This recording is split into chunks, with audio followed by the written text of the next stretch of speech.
están. Eso fue queriendo. No,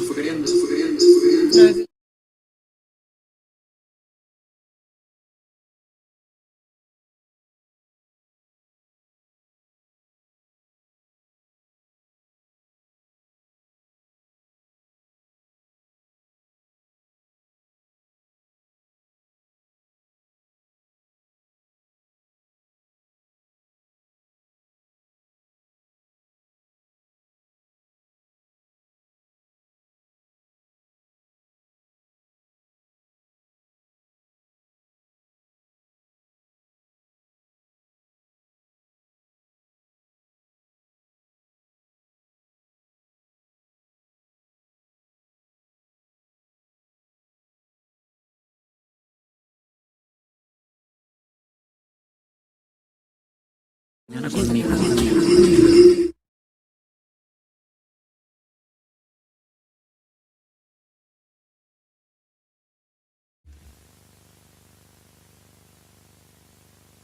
Está muy guapo. estoy esperando que me diga lo que... No puedo criticar a nadie.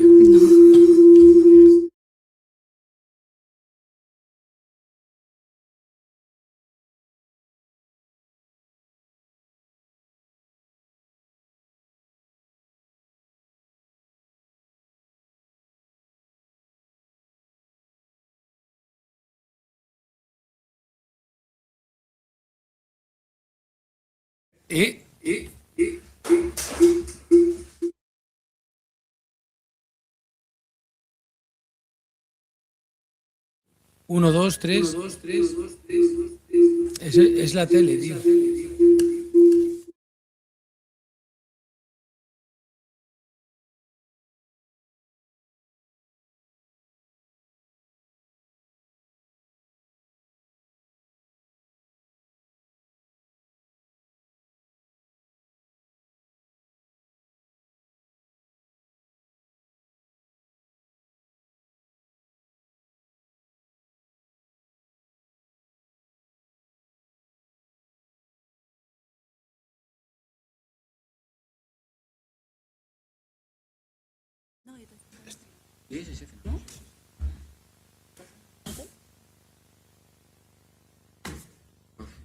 No pega, ¿eh? Esto sí que no sé yo cómo se puede hacer operaciones. Bueno, pero está bien. Sí. Muteé el ordenador este. Antes llovía. No, muteé. Bueno, cuando yo bajé del avión, llevaba 30 grados y dije, dejo de asarme. Muy bien, sí.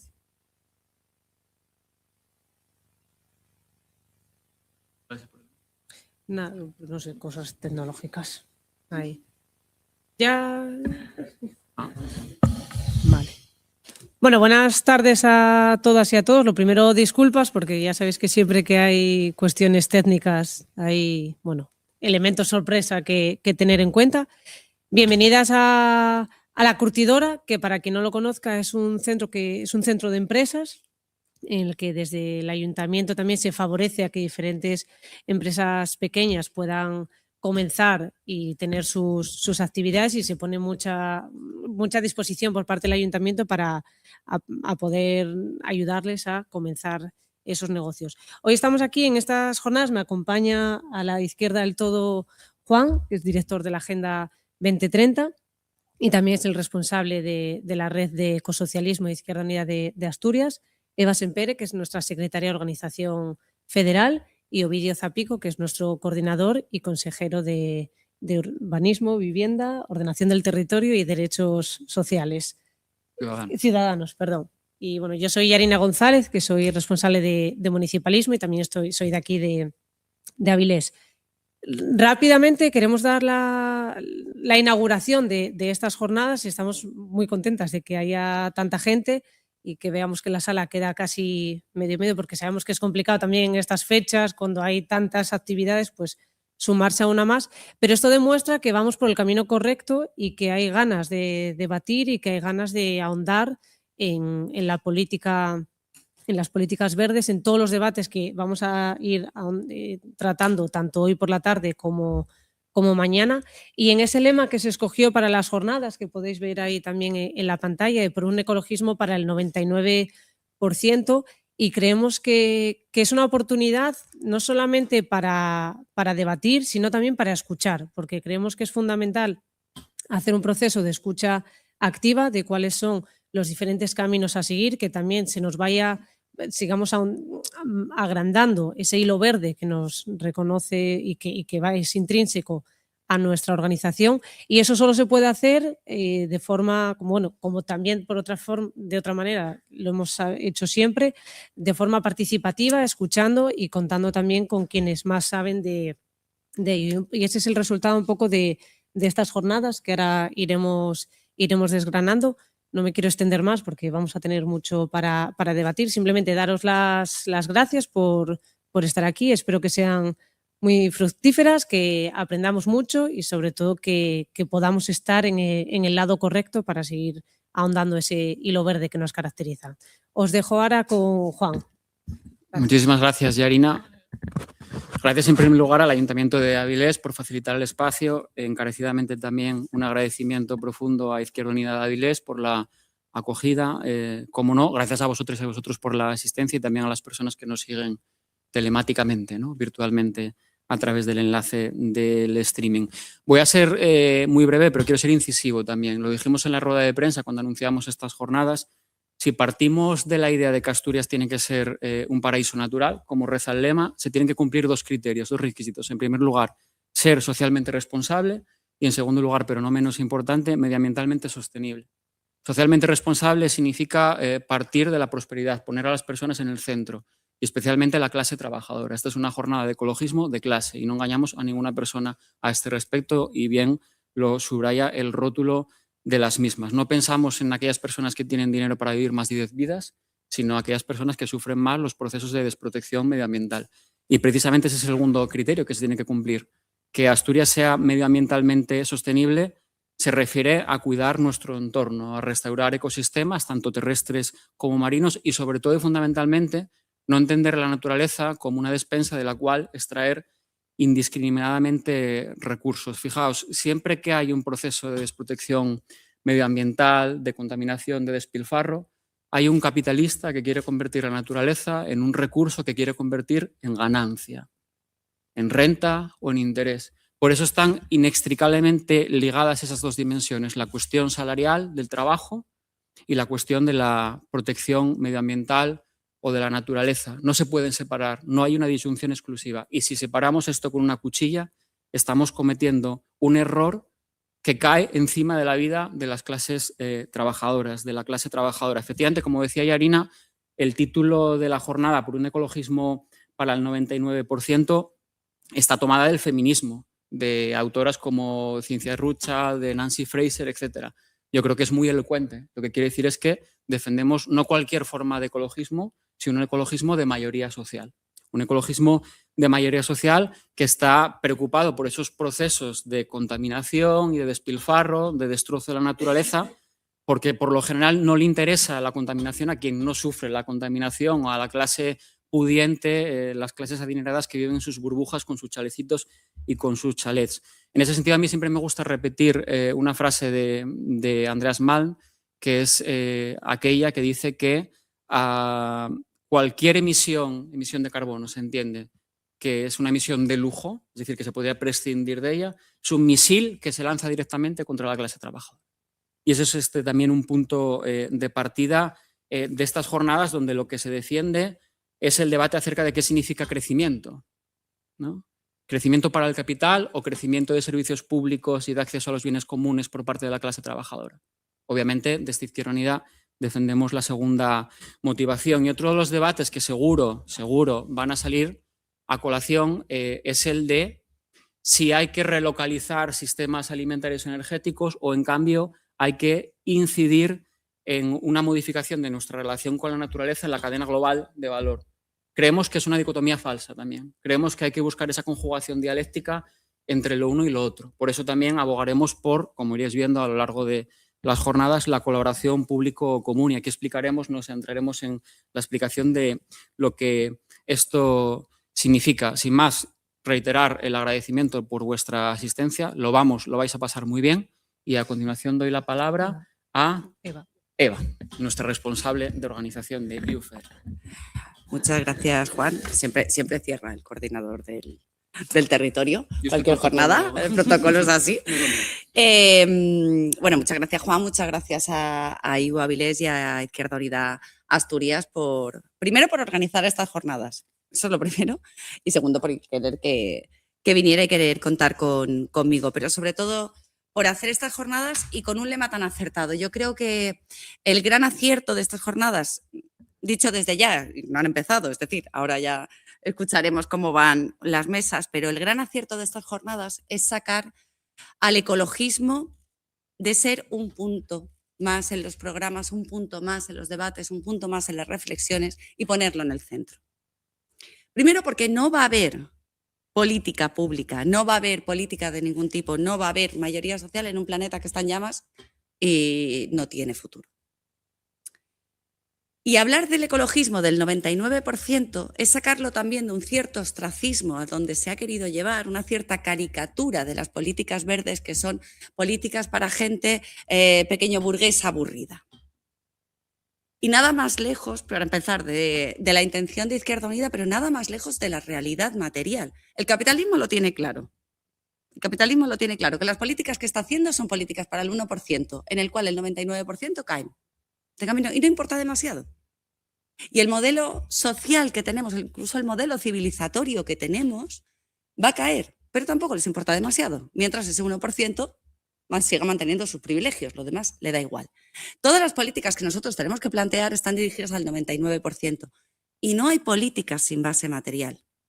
Si queremos garantizar que haya una sanidad que garantice realmente sistemas saludables y vidas saludables, no la podemos separar de las políticas ecologistas. Aquí lo conocéis bien, venía contándome Alejandro que la zona de Avilés era una de las zonas más contaminadas probablemente de Europa y toda la campaña que se tuvo que hacer para recuperar todo eso. La contaminación, la clase trabajadora lo sabe desde la época de Engels, la contaminación afecta mucho más a las clases trabajadoras. Quienes mueren por aguas contaminadas, quienes mueren por respirar aire contaminado es la clase trabajadora. Si queremos políticas públicas que garanticen derechos en general, he puesto el ejemplo de salud porque es probablemente el más visible, somos los principales interesados en que las políticas ecologistas tienen que abrirse paso y salir adelante. La reindustrialización, sistemas alimentarios que garanticen alimentación saludable y sostenible.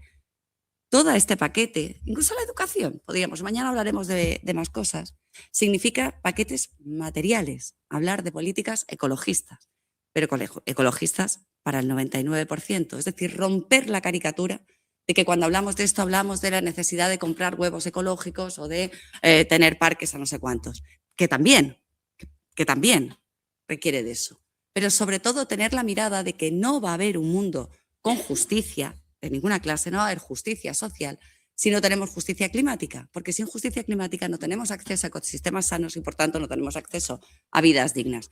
Con lo cual, enhorabuena, porque me parece que el título ha sido muy claro. Creo que lo vamos a copiar a nivel federal, ya puestos, pues nos lo llevamos. Esto es reutilización de los recursos y es muy ecologista. Y que sigamos trabajando en esta línea, porque si tenemos que poner en pie un proyecto que dé respuesta a la mayoría social, pasará por proyectos participativos, con muchas miradas, con mucha gente, el programa enhorabuena también, y que sea claramente para el 99% y sin olvidar la pata verde, la pata feminista, que son fundamentales. Así que espero que vayan muy bien las jornadas y mañana os daré la turra sobre biodiversidad, ya lo voy adelantando. Bueno, muy buenas tardes, compañeros, compañeras. Muchísimas gracias, Eva, por tu presencia, por que nuestra secretaria de Organización Federal esté pasando estas dos jornadas con nosotros de hoy y de mañana. Es algo que te agradecemos muy sinceramente. Muchas gracias a todos los compañeros y compañeras que habéis trabajado para que esto sea posible y a quienes participáis, que evidentemente sois el alma de la jornada, ¿no? Una jornada que ya se ha dicho, ¿no? Tiene un claro enfoque de que Izquierda Unida, que tiene, desde que se fundó hace ya 40 años, un componente verde, un hilo verde, ¿no? Que acompaña a más hilos, ¿no? A ese ADN que tenemos, que es nuestro hilo rojo, ese hilo blanco de la paz, el hilo morado de la lucha feminista, en Asturias el hilo azul también del asturianismo, y, por supuesto, el hilo verde, ligado a algo tan fundamental como la clase trabajadora, sus derechos, sus conquistas y sus condiciones materiales de vida, ¿no? Y frente a eso, una minoría en el planeta, en España y en Asturias, que es apenas un 1%, y que nos impone su forma de pensar, su forma de vivir, nos impone en definitiva sus ritmos y trabajamos por y para sus necesidades, ¿no? Y nos engaña en esta cuestión con eso que le llaman el capitalismo verde, ¿no?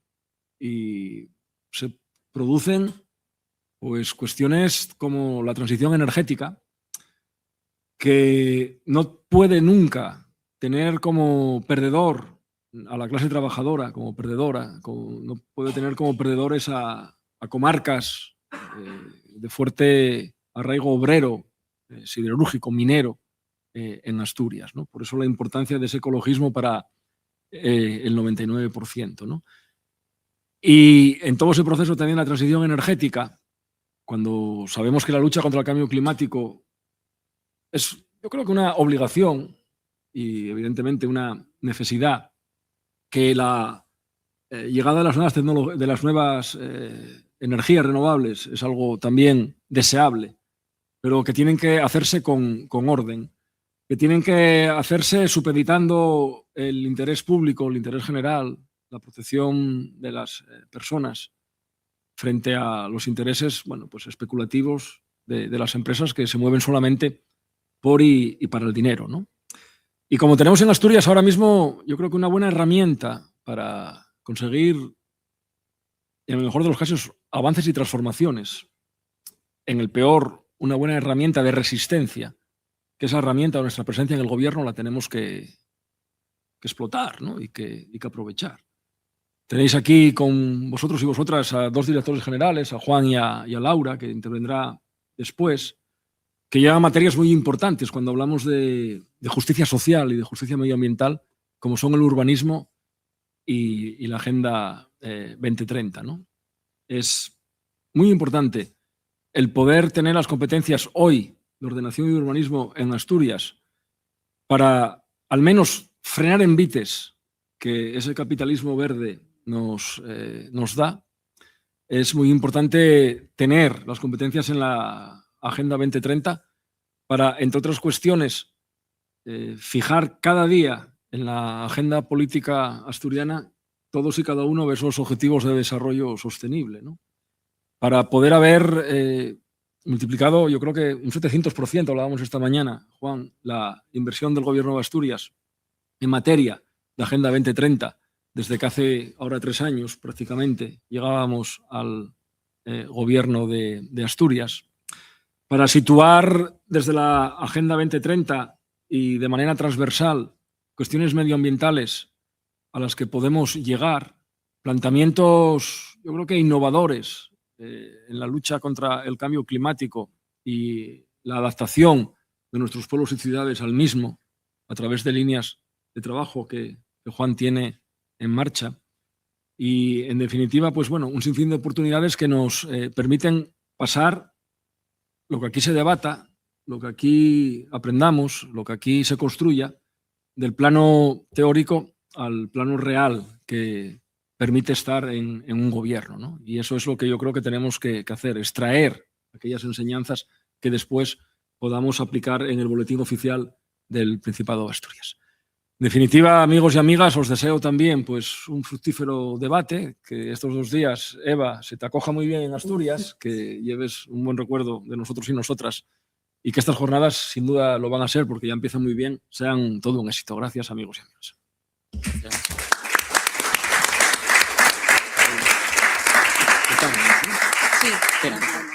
Gracias, Ovidio, consejero coordinador. Pues arrancamos ya con esta presentación. A continuación va a tener lugar la mesa que titulamos Transición ecosocial y deliberación democrática, una potencia común.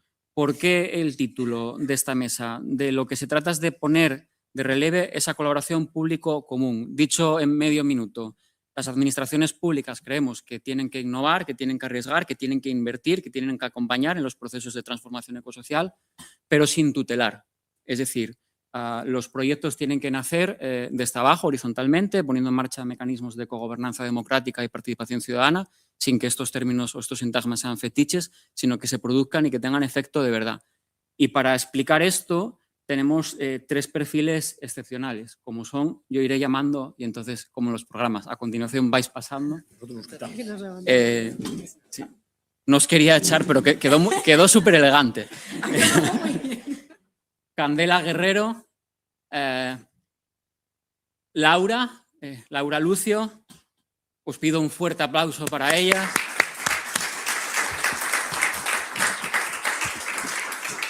Y también tenemos a Eva Vilaseca, que se conectaría. Yarina. Eva, que va a salir por aquí. Sí. Vale. Voy presentando muy rápidamente. Dime, Candela, dime. Tú como estamos en casa, ¿eh? Mira, ya está. Hola, Eva. No, muy rápidamente. Candela Guerrero, educadora social, trabajadora social, activista, fundadora de la asociación y centro comunitario, como sabréis, Mar de Violetas, entre otras muchísimas cosas. Es especialista, si se puede decir así, que creo que no, en dinamización sociocultural, en entornos rurales a través de la cultura y la educación popular. Laura, ¿dónde te tengo, Laura? Bueno, sé quién eres, obviamente, pero era como para quedar. ¿Dónde estás? No, porque estás. Aquí estás. Laura, coordinadora de proyectos, formadora y facilitadora en la cooperativa Altequi. Ahora os hablaré a continuación de las labores que está realizando, de las nuevas metodologías participativas, de resiliencia comunitaria, me imagino, y de diseño de alternativas en escenarios de incertidumbre y emergencia climática. Por subrayar uno de los puntos fundamentales, por ejemplo, podríamos hablar de la metodología innovadora y comunitaria del oráculo de futuros deseables, ¿no? Que luego me imagino que hablarás a continuación de ello. Y Eva, a la cual agradecemos muchísimo que también se conecte y que participe de esta mesa, portavoz de la Asamblea Catalana por la Transición Ecosocial, es bióloga, especializada en materias de ecología, economía social y solidaria. Y bueno, como punto fuerte también diríamos que fue coautora del libro Futuros Imposibles y escribe diversos artículos que os recomiendo que leáis acerca de cómo constituir una asamblea para la transición ecosocial en clave comunitaria, participativa y democrática. Y si os parece, arrancaríamos ya y tomaría la palabra Candela para que nos explique un poco cómo bajar todo esto que acabo de decir en el terreno y concretamente en Asturias, ¿no? Candela, cuando quieras. Gracias. Como ya me conocéis, ya sabéis que cuando tengo que hablar me pongo muy nerviosa siempre y luego ya se me va entendiendo. Lo primero que quería decir es que un saludo solidario, afectuoso y muy cariñoso a toda la gente que acabáis de llegar al programa aquí a Asturias. Esperemos que estemos a la altura de las solidaridades. Las transiciones tienen que ver con el internacionalismo. Yo por lo menos llegué desde ahí y siempre desde ahí. Os vengo a contar la gran conversación, sobre todo la experiencia que estuvimos haciendo el año pasado y que este año va a continuar, que presentamos hace poquito, pero todavía no arrancamos, de la Asamblea Ecosocial Justa. Ayer estuvimos en Bonielles, que es una parroquia llanera que lo mola a todos, mi parroquia favorita, y estaba pensando qué contaros hoy, porque a mí siempre me agobia un poco que siempre estemos como un poco la misma gente lista hablando de cosas de listos. Y entonces tuve una reunión con las mujeres de Bonielles, que es una zona como muy rural, y mientras las escuchaba, tocaba la pandereta y demás, pensaba, ¿qué cuento mañana? Y entonces ellas empezaron a hacer como un canto punky contra los setos que bordean las casas y que están haciendo que la vida en Bonielles deje de ser tan comunal como era antes para empezar a tener un modelo que ellas decían, parecemos americanos, hacia ese modelo, ¿no? Bueno, yo creo que la transición tiene que ver con eso, con cómo incorporarnos en la cotidianidad, en los discursos de la vida de la gente, de las personas de todo tipo y sobre todo de las personas de clase obrera y bueno, en realidad iba a acabar por ahí, pero quería empezar contándoos eso porque es lo que más me representa. Hicimos una gran conversación, la hicimos de la mano de Garúa, de las compañeras de Garúa, de Yayo Herrero y de Elena Pariente. Y bueno, la hicimos un poco partiendo de la base que ya comentaron antes, del desafío que constituye el enfrentar la crisis ecosocial. Desde la urgencia que tenemos en enfrentarla, desde entender que las consecuencias impactan de forma desigual dependiendo de la clase, dependiendo de la racialidad, dependiendo de la procedencia, dependiendo del género, y tratando de construir de otra manera, porque sobre todo las propuestas de transición ecosocial, para mí por lo menos, tienen más que ver no tanto con el qué crear, sino el cómo crearlas, cómo construirlas. Y entonces un poco desde esa premisa. Tengo apuntes porque soy caótica hablando y tenía un PowerPoint que no voy a poner. Lo siento. Entonces, bueno, ¿por qué hablamos nosotras? ¿Cómo hablamos? ¿Desde dónde hablamos cuando hablamos de transición ecosocial justa? Pues tiene que ver con esa crisis múltiple que hay desde lo ecológico, lo social, lo económico y lo comunitario, ¿no? De las dos cosas que va Yayo Herrero de norte a sur y de este a oeste repitiendo, de los dos pilares de que somos seres ecodependientes y seres interdependientes, el tema ya del sujeto patriarcal, del paisano que todo lo puede, todo lo resuelve y además no llora, eso ya no aguanta tanto. Entonces, si somos seres ecodependientes tenemos que articular las respuestas desde ahí interdependientes, perdón. Y luego de cómo la economía sobrepasa los límites planetarios y entonces necesitamos pues básicamente otro modelo que con urgencia gestione la vida sobre todo. Nos das el enfoque, lo utilizamos en el modelo Donut que propone un equilibrio entre el bienestar social y límites biofísicos, porque construir utopía también tiene que ver con ver la realidad, entender los límites y construir desde allí. Y bueno, sobre todo la idea de repensar las prácticas y no quiero decir futuro, no me gusta, creo que es el presente, ¿no? Entonces, para nosotras los principios de la transición son 4 básicamente, salió en la gran conversación repetidamente y lo construimos entre todas y todos, que es respetar los límites planetarios, garantizar las necesidades básicas, vivienda, energía, agua, cuidados, alimento, reducir desigualdades y redistribuir el poder, y la transformación cultural y educativa. Que nos quedaríamos ahí como... Bueno, sobre todo pues lo que hablábamos, ¿no? De generar esa transición desde unas condiciones de justicia y de dignidad para todos y todas.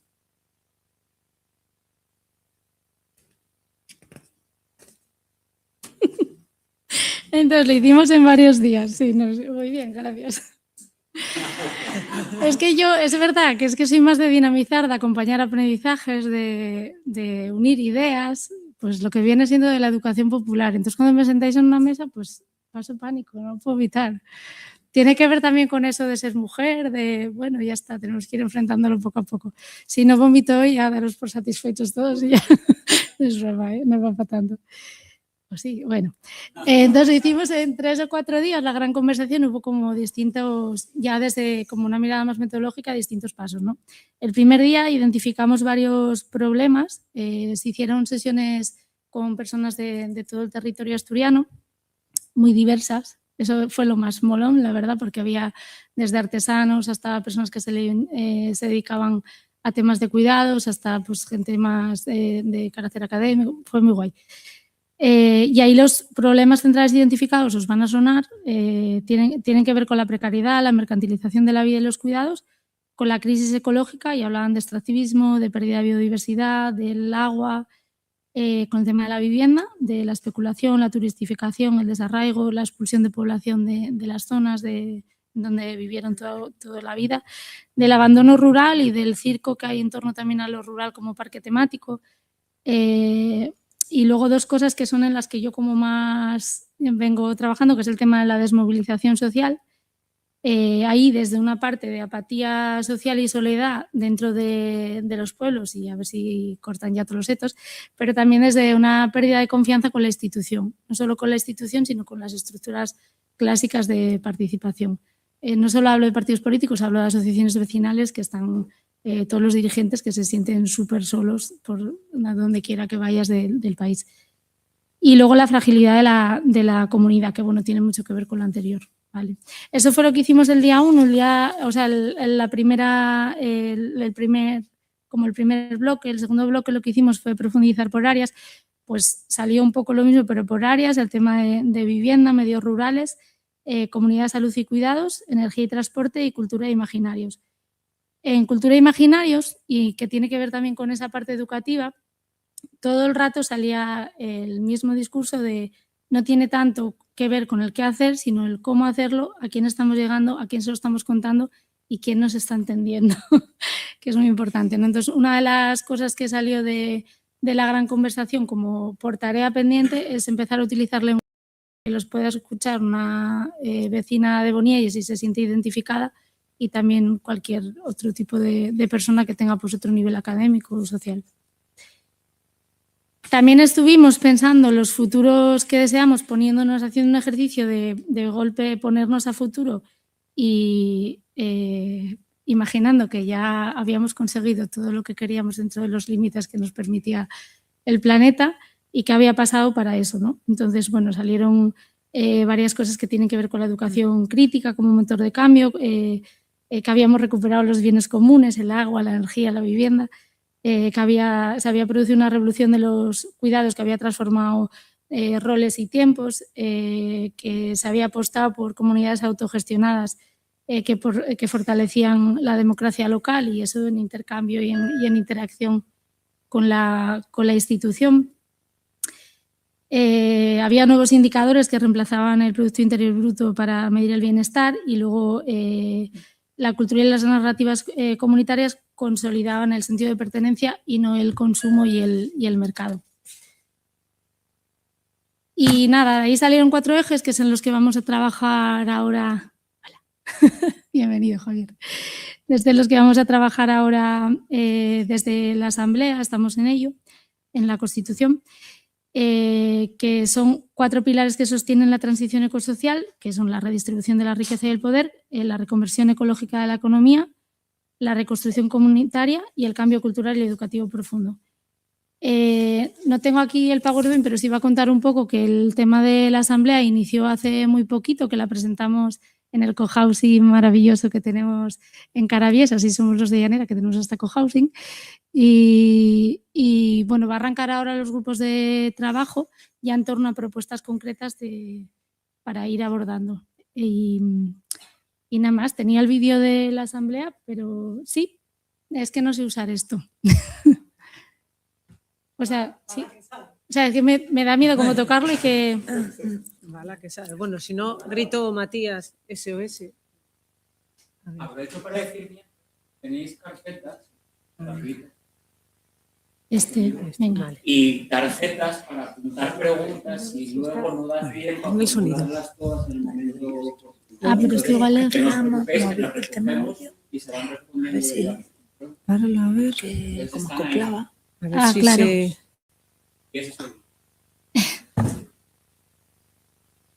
Si le damos al audio aquí... Dale sin dar.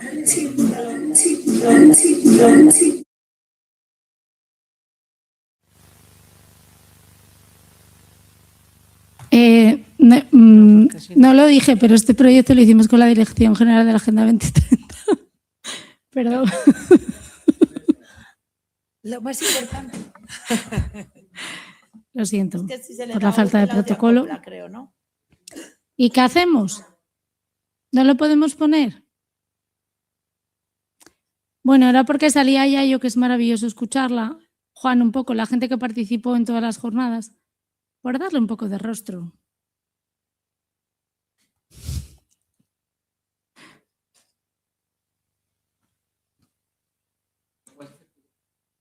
Sí. Como teleñeco.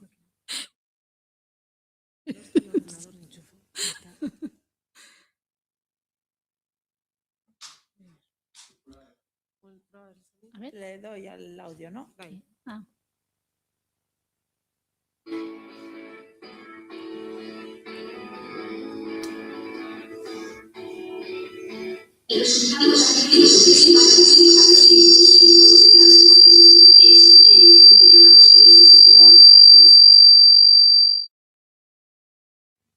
Bueno, esas fueron las jornadas. Se hicieron en... A que veáis un poco a la gente. Y a Juan. Eso, sin audio. Bueno, Yayo pues está contando eso, del disprosio, sabéis ya, ¿no?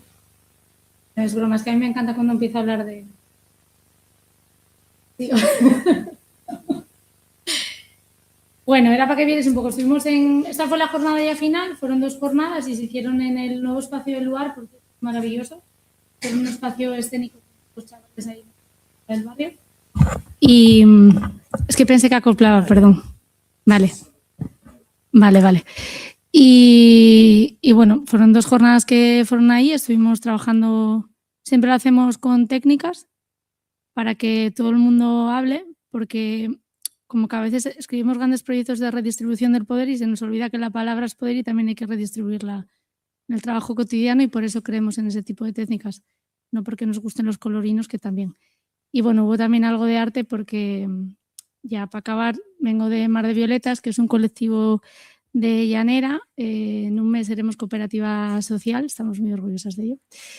Y nos dedicamos, a las 10 de la mañana damos clase de spinning, a las 11 tenemos una reunión de transiciones ecosociales. Bueno, nos dedicamos un poco a todo lo que tenga que ver con poner la vida en el centro, con crear de manera creativa y artística y con encontrarnos entre compañeras para generar un presente maravilloso para nuestros hijos, hijas e hijes. Y ya. Gracias.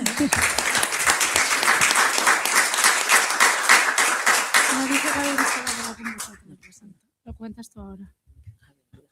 Por el camino estuvimos haciendo cocinas con la Benéfica y con Altequio, con Laura. Os lo contará ella mejor ahora.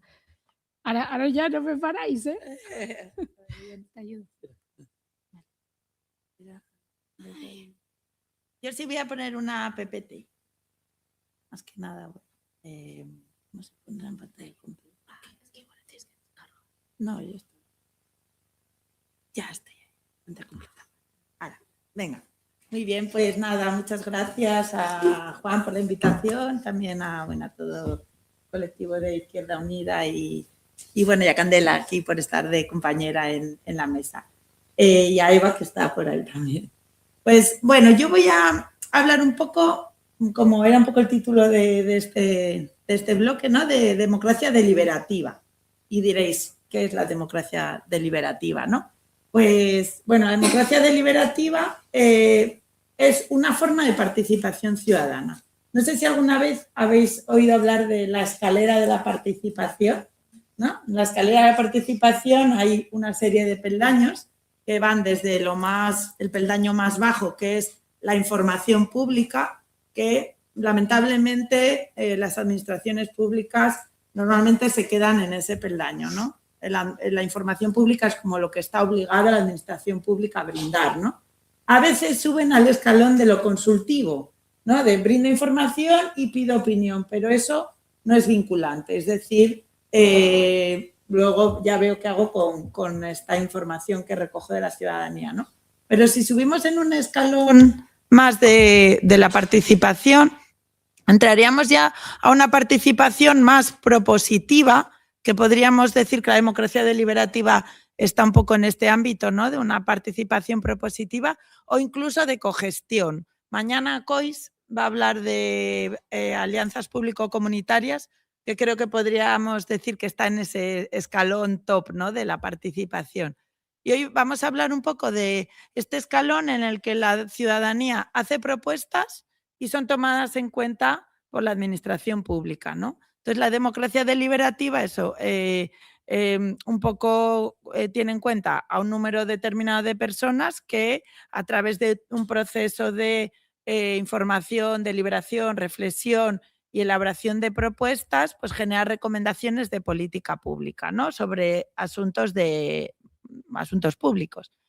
Y un poco qué beneficios se obtiene de involucrar a la ciudadanía a este nivel, ¿no? O sea, no solo en estos escalones bajos de información o consulta, sino aún en un escalón más propositivo, pues por un lado que permite tener diversidad de voces que de otra manera no estarían recogidas, ¿no? En muchas de las políticas públicas se hacen a veces desde un escritorio, desde consultoras, ¿no? Y no tienen en cuenta todas las opiniones, toda la diversidad de voces de la ciudadanía, ¿no? Entonces, este tipo de formas de participación permite recoger todas las voces de la ciudadanía y ser representativas de un público más amplio, ¿no? Y aparte, yo creo que uno de los aspectos fundamentales de este tipo de participación es que genera muchísimo aprendizaje en la ciudadanía, permite generar conciencia sobre las temáticas, ¿no?, que se abordan, con lo cual empodera a la ciudadanía. O sea, es como de ida y vuelta, podríamos decir, ¿no? La ciudadanía genera propuestas, pero también se ve súper fortalecida y empoderada por este proceso, ¿no? Y también ayuda a mejorar la cohesión social y a disminuir los conflictos sociales, ¿no?, o socioambientales, si queremos. Es decir, si la ciudadanía puede proponer y puede decidir de alguna manera sobre las políticas públicas, esto va a disminuir la conflictividad social, va a fortalecer las instituciones democráticas y va a mejorar la toma de decisiones, ¿no? Bueno, la OCDE, que tiene un manual de buenas prácticas sobre el tema de la democracia deliberativa, establece una serie de criterios que creo que es muy interesante poder revisarlos un momento, porque esto sí que son como las directrices para poder impulsar un proceso de democracia deliberativa, que luego os voy a contar un caso concreto, que es el de la Asamblea Ciudadana para el Clima a nivel estatal. Por un lado, es súper importante que esté claro el mandato, o sea, para qué juntas al grupo. Y esto vale para cualquier proceso participativo, en realidad, ¿no? No solamente para una asamblea ciudadana, sino en general cualquier proceso participativo. Es muy importante que la gente sepa a qué va, ¿no? A qué va, cuál es el objetivo de ese proceso, qué se quiere conseguir y también qué se va a hacer con esas propuestas, recomendaciones, ¿no?, que salgan del proceso.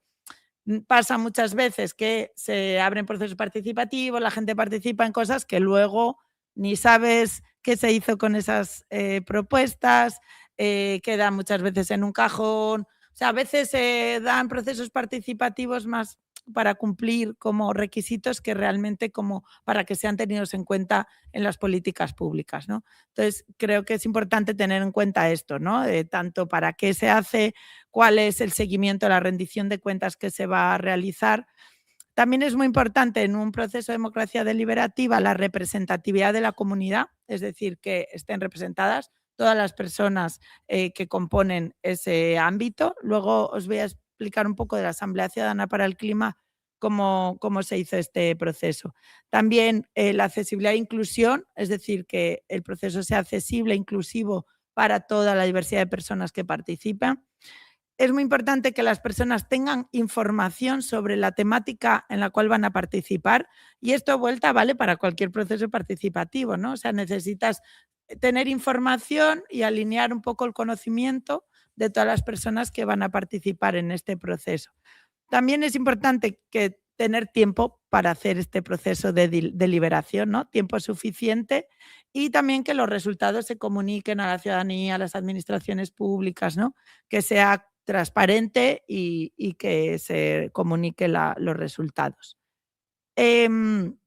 Solo lo último, así como cosa como metodológica, ¿no?, de los procesos deliberativos, que la diferencia con otros procesos participativos es, por un lado, el número de personas que participan suele estar acotado a un número que puede oscilar entre 15 y 100 personas, es decir, no son procesos muy amplios, sino acotado porque estas personas necesitan tener tiempo y espacio para deliberar y poder llegar a acuerdos, entonces suelen ser un grupo delimitado de personas, pero es importante que estas personas tienen que representar a la ciudadanía a la cual, por ejemplo, dependiendo del ámbito, ¿no?, de actuación, si es a nivel local, estatal o provincial, tienen que ser representativas de ese ámbito con, o sea, a nivel de género, clase, origen, rural, urbano, o sea, todo tipo de condiciones, ¿no?, socioeconómicas deben estar representadas estas personas.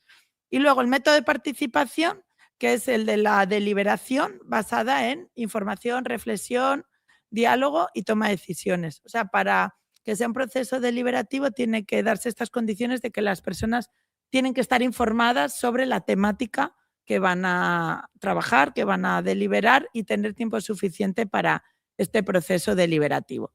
Estos serían como así los principios súper generales de la deliberación ciudadana o la democracia deliberativa.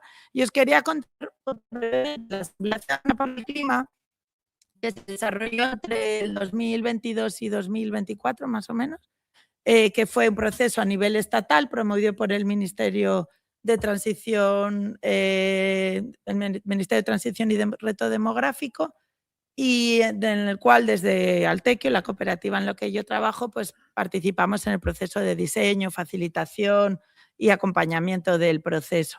Como digo, ¿no? Se convocó desde el Ministerio a través de la Ley de Cambio Climático y Transición Energética, que fue un poco lo que impulsó esta asamblea.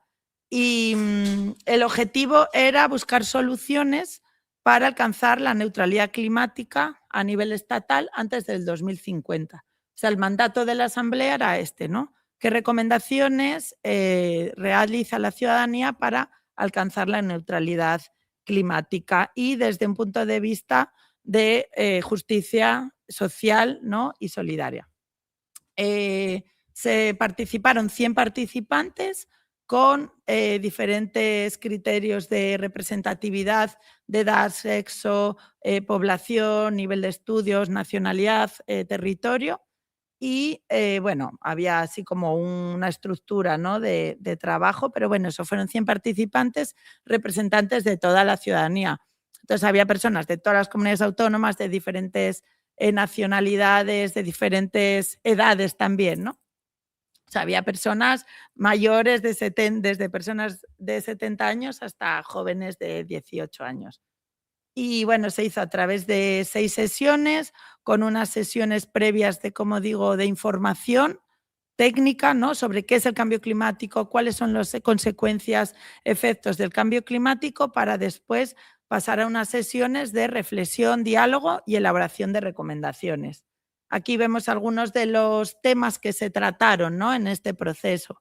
Como digo, había personas que tenían desconocimiento, ¿no? Sobre el cambio climático, y a través de estas sesiones pudieron informarse, ¿no? Y pasar pues de, bueno, a poder realizar recomendaciones informadas, ¿no? Que es de lo que se trata un poco este tipo de procesos deliberativos. Entonces aquí hay varios temas que se tocaron, ¿no? Desde qué es la transición justa, a nivel ecosistémico, cuáles son los impactos, ¿no? A nivel del sistema alimentario, a nivel de transporte, la importancia de la juventud. Y como producto final de este proceso de 6 sesiones, se obtuvieron 172 recomendaciones agrupadas en 58 objetivos, ¿no? Este fue como el producto final, bueno, si entráis en la página web, luego está el enlace, podéis descargar las recomendaciones en todos los idiomas del Estado español, porque, bueno, un tema interesante que se incorporó fue el tema de accesibilidad e inclusión, como digo. Como era una asamblea a nivel estatal, se tuvo en cuenta también la accesibilidad y la inclusión a nivel lingüístico. Entonces, las personas podían expresarse en cualquiera de los idiomas del Estado español, y las recomendaciones también están en todos los idiomas, ¿no? Entonces, hay recomendaciones en relación a diferentes esferas de vida que estaban en esta diapositiva, a nivel de ecosistemas, a nivel de comunidad de salud y cuidados, de consumo, de alimentación y de trabajo. Trabajamos en estas 5 esferas que llamamos esferas de vida, por acercar estos temas como tan complejos, tan técnicos, a la vida cotidiana de la ciudadanía, ¿no? Entonces, consideramos que estos eran temas que cualquier persona se podía sentir interpelada, ¿no? Por ellos. Y nada, y estas recomendaciones se presentaron al Gobierno, al Consejo de Ministros, por parte de los propios asambleístas y a comunidades autónomas, empresa privada, diferentes entidades. Yo también os quería poner un vídeo porque, como dice Candela, no hay mejor que ver a la gente expresarse, ¿no? Pero como, bueno, el sonido no va muy bien. Bueno, se llama Crónicas de la Asamblea Ciudadana para el Clima, lo podéis encontrar en YouTube si tenéis así curiosidad porque en realidad es bonito ver a las personas cómo hablan en primera persona de cómo les cambió, ¿no? Pues hay personas que pasaron de... Sí, pero no sé cómo voy de tiempo, ¿eh? ¿Sí? Venga, voy a acabar de contar una cocina y lo ponemos. Que así no digo nada más, que lo cuenten las propias personas. Y aquí está, por si tenéis curiosidad, la página web, Asamblea Ciudadana del Clima, bueno, larguísimo ahí la web, pero si tenéis curiosidad de ver las recomendaciones, ¿no?, y el proceso, lo podéis encontrar ahí. Y antes de poneros el vídeo de la Asamblea, quería contar súper breve que como que pasamos por todos los niveles, ¿no? Candela habló de un proceso a nivel comunidad autónoma, ¿no? A nivel de Asturias. Lo que se acaba de contar es un proceso de democracia deliberativa a nivel estatal promovido por la administración pública, y aquí tenemos un proceso que hemos promovido desde una asociación cultural que es la Benéfica de Piloña y Altequio en el marco de un proyecto europeo y con el apoyo de la Agenda 2030, que lo llamamos así, el futuro en Tamaquí. Como dice Candela, el futuro es hoy, pues así es, ¿no? El futuro en Tamaquí, es decir, el futuro es hoy, el futuro empieza aquí. Hicimos un laboratorio que llamamos de utopías comunitarias en la Benéfica, en el propio Teatro de la Benéfica de Piloña, que no sé si todos conoceréis, pero es un teatro comunitario que cumple este año 100 años y que se ha restaurado y recuperado, y se están haciendo actividades no solo culturales, sino también de participación ciudadana, ¿no? Entonces, cómo unir también la participación con la cultura, ¿no? Este nexo que también es súper importante. Y nada, contaros brevemente que hicimos 4 sesiones, participaron a lo largo de las 4 sesiones casi 150 personas, o sea que creo que es bastante potente para hacerse en un concejo chiquito como Piloña, ¿no? Y vino personas de todo Asturias. Hicimos también una dinámica de escenarios de futuro, como contaba Candela, que hicieron también. Y de este proceso salieron pues también una serie de propuestas, ¿no?, de estrategias que realmente conectan mucho con las mismas estrategias que Candela ha contado, ¿no? Entonces creo que está claro lo que quiero decir es que está claro lo que hay que hacer, porque al final hacemos procesos y al final salen siempre, las mismas fórmulas, ¿no? Entonces, bueno, la cosa es ponerse las pilas y llevarlas adelante. Y lo último que, como comentaba Juan, por unir esta parte de lo participativo y lo cultural, ¿no?, y lo artístico del taller de escenarios de futuro, en el que las personas soñaron qué futuro deseaban, ¿no?, para este territorio. De este proceso participativo hicimos un oráculo de futuros deseables. Es decir, cada persona elaboró una carta con una palabra de ese futuro deseado. Había cartas, palabras muy variadas, ¿no?, desde comunidad, cuidados, reciprocidad. Bueno, hay 35 cartas, cada una tiene una palabra y componen este oráculo de futuros deseables, que sirve como herramienta, ¿no?, para poder usar en cualquier proceso participativo, ¿no?, para poder un poco imaginar y activar utopías comunitarias. Aquí también está el enlace por si tenéis curiosidad, en la página web de Altequio lo podéis descargar. Y venga, voy a poneros brevemente el vídeo para no extenderme más y tú dirás cómo hacerlo. Vamos a intentarlo. Está ahí. Sí, sí.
La última, que es la fase de propuestas. En la primera sesión yo estaba muy nerviosa. No sabía qué esperarme, pero sí que tenía altas expectativas porque fue como, ostras, nos están escuchando, por fin puedo dar mi voz y comunicar qué es aquello a que pensamos, tanto yo como aquellas personas a mi alrededor. Yo la viví con un poco de recelo quizá, porque no tenía muy claro cómo tanta gente de cada uno, de su padre y de su madre, nos íbamos a poner de acuerdo y cómo íbamos a poder trabajar. Cuando empezamos a escuchar a los expertos, la sensación que nos dio es que no teníamos futuro. Comprender realmente los grandes temas del cambio climático para mí ha sido un aprendizaje brutal, que fueron las primeras sesiones. Escuchar a expertos y a expertas, poder preguntar e interactuar con ellos, para mí ha sido una aclaración de conceptos, una aclaración de situaciones diversas que me ha ayudado mucho. Ha sido un espacio de diálogo organizado en 5 áreas de vida: trabajo, ecosistemas, consumo, alimentación, comunidades y cuidados. También nos hemos dado cuenta que en cada área de vida hay muchas cosas que son muy parecidas y que se interrelacionan, ¿no? Entonces no podemos hablar de un cambio en el trabajo si no hablamos de un cambio en el consumo. Se escogieron esas áreas de vida de forma que fueran temas en los cuales cualquier ciudadano o ciudadana pudieran relacionarse de forma directa en su vida diaria. Y dentro de ese grupo hacíamos propuestas y las debatíamos entre todos. Cada asamblea, cada día, cada fin de semana del mes, hemos ido viendo que sí que hay futuro, que podemos hacer algo, que podemos conseguirlo, pero tenemos que estar todos unidos en hacerlo. El proceso para ponernos de acuerdo en las recomendaciones no ha sido nada fácil.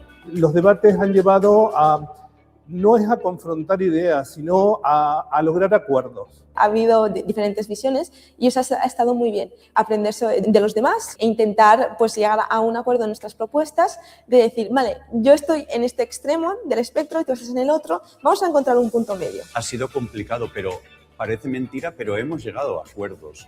Siempre hay un punto intermedio que yo creo que ha sido muy enriquecedor. Escuchando a mis compañeros y a mis compañeras, también he aprendido bastante, ¿no? Ese trabajo en equipo, esa cooperación y ese saber escuchar y saber ceder cuando tienes que ceder, y es lo que hemos primado, y yo creo que eso es una de las cosas que más he aprendido y que me llevo a mi casa. Los ciudadanos nos han demostrado a los expertos que ha sido un proceso de aprendizaje para todos, porque también nos han revelado aspectos que a nivel científico pues hay veces que no se consideran y a nivel ciudadano son muy importantes. Había mucha gente que era la primera vez en su vida que estaba debatiendo sobre este tema. Llegar a este momento de decir, no, yo es que estas propuestas las quiero llevar a presentar al gobierno autonómico, ¿no? O a mi localidad o a la asociación de no sé qué, ¿no?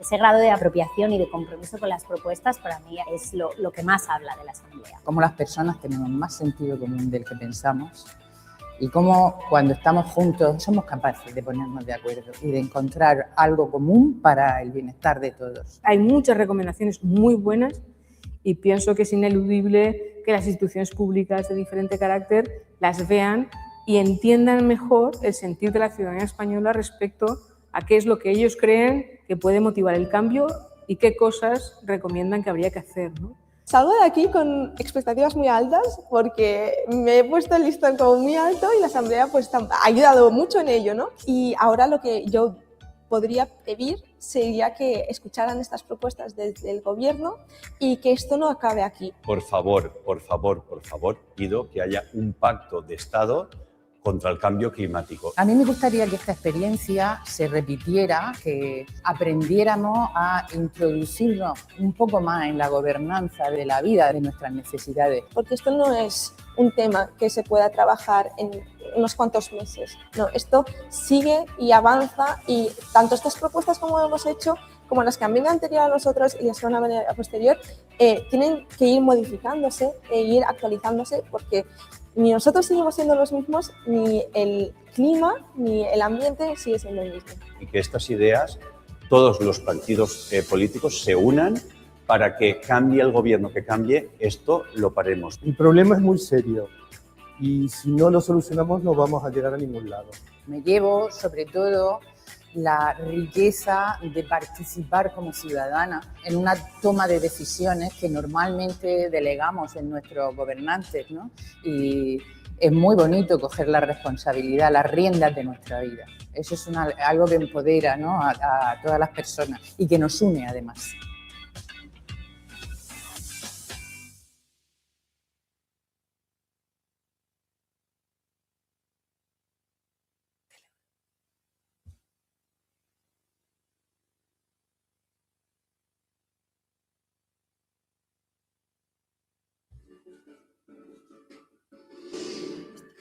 Dale aquí a... Mute. Vale. ¿Y hago algo? Nos quitamos de aquí.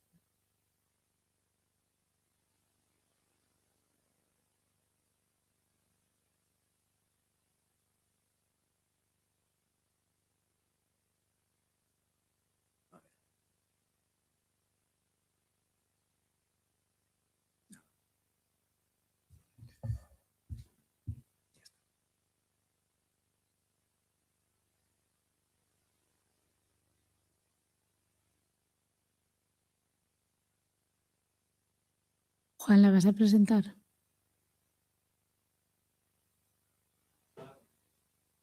Ah, perdón.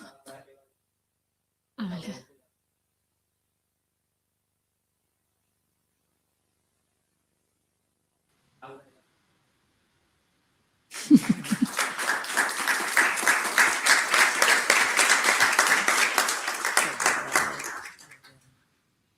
Ahí.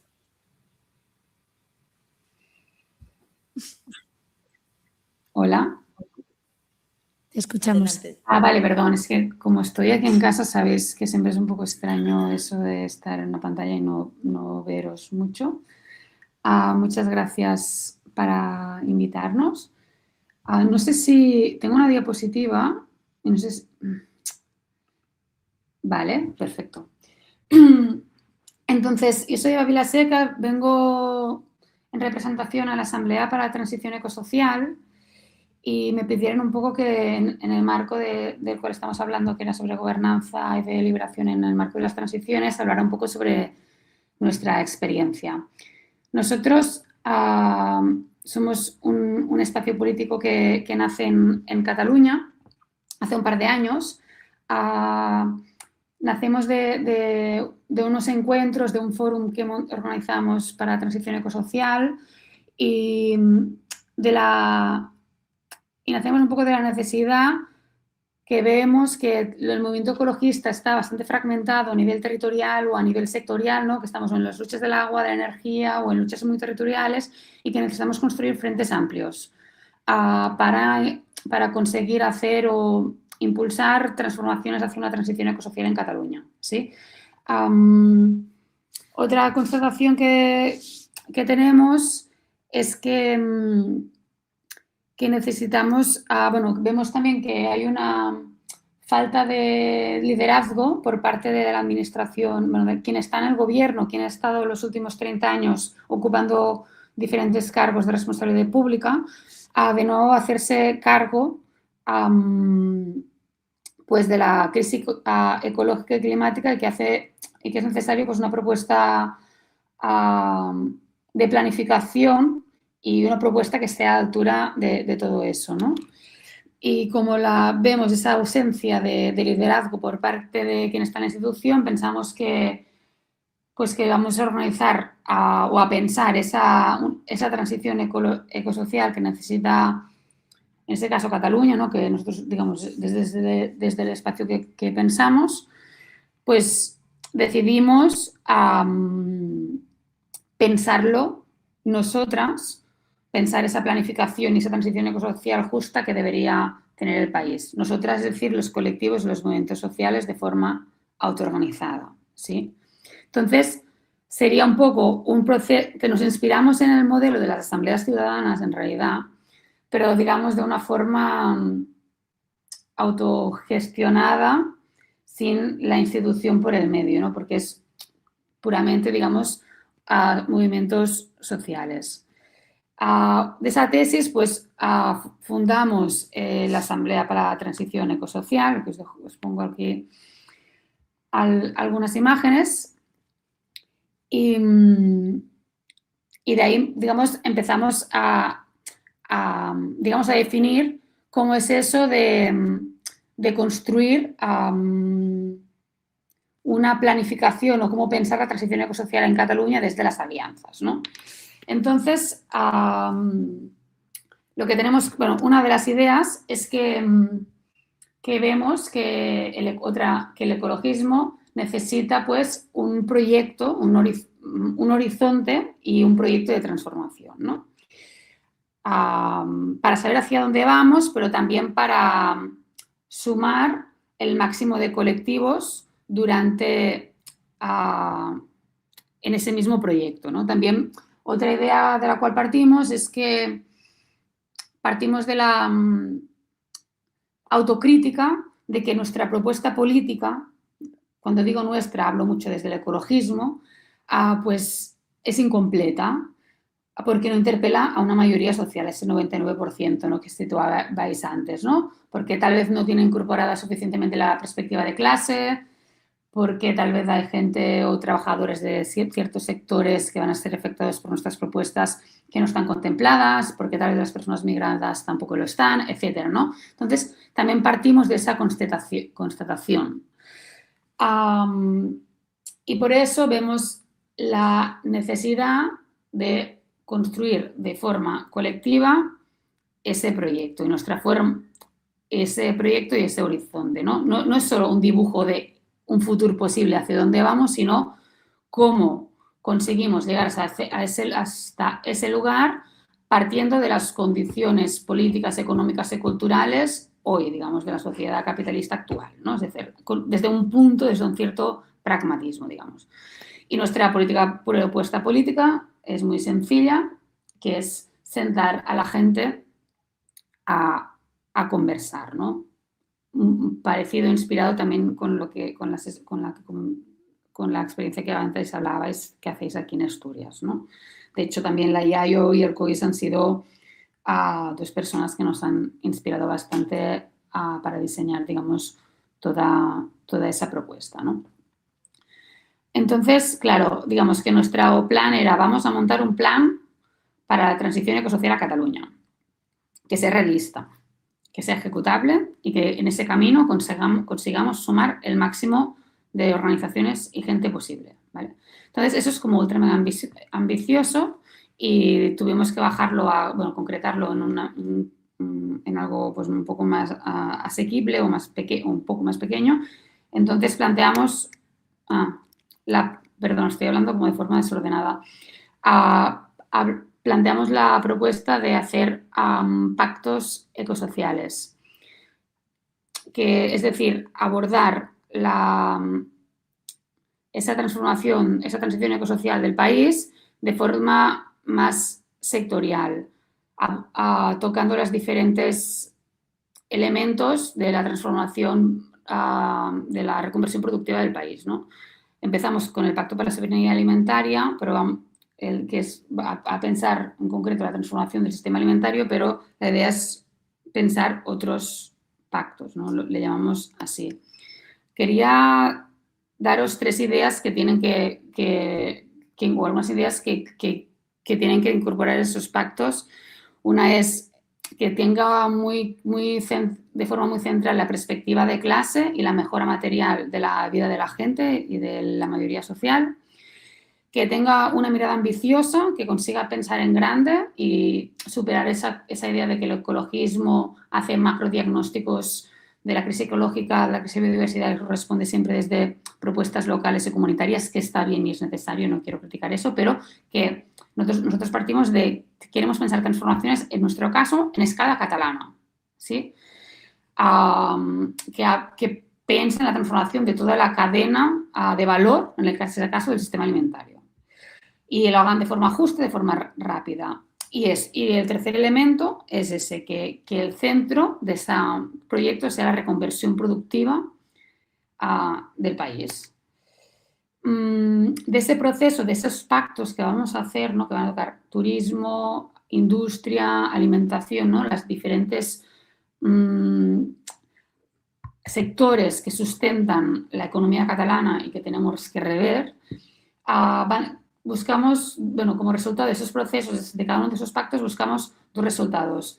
El primero es un conjunto de propuestas políticas consensuadas con una mayoría de actores sociales que sirvan como marco y como guía, y un segundo objetivo, que es una agenda común, una agenda de acción para conseguir cada uno de esos objetivos, ¿sí? De esos objetivos, digamos, de esas propuestas que hemos consensuado juntas, ¿no?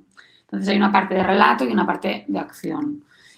Hay como 3 ideas también que tienen que ver con esos pactos. Una es que no partimos de cero, es decir, en el caso del Pacto para la Soberanía Alimentaria partimos de todo el trabajo que se había hecho, en todo el conocimiento que había ya en términos de transformación del sistema alimentario de Cataluña.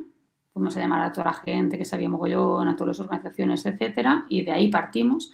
Otro elemento muy importante es que el diálogo lo tenemos en torno a los conflictos y los conflictos entendidos como las tensiones que no permiten ponernos de acuerdo ciertos colectivos, ¿vale? Un ejemplo muy claro es el caso de los cerdos. En Cataluña tenemos un monopolio de una alta concentración de la industria cárnica porcina y hay una demanda ecologista que es la necesidad de la reducción de la cabana porcina del cerdo, ¿no? Que reduzca pues, esas macrogranjas, etcétera. Pero por el otro lado, a la gente que trabaja en el sector pues necesita mantener sus lugares de trabajo, ¿no? Entonces tuvimos una conversación en torno a ese dilema de cómo reducimos la capacidad, o sea, los cerdos, ¿cómo se habla en castellano? La cabana porcina del país, a la vez que garantizamos las oportunidades laborales, el trabajo o incluso generamos nuevas oportunidades laborales para todas las trabajadoras y territorios que dependen hoy de ese sector, ¿no? Entonces, intentábamos tener las conversaciones en esos términos, en lugares donde aún no hubiéramos ido, ¿sabes?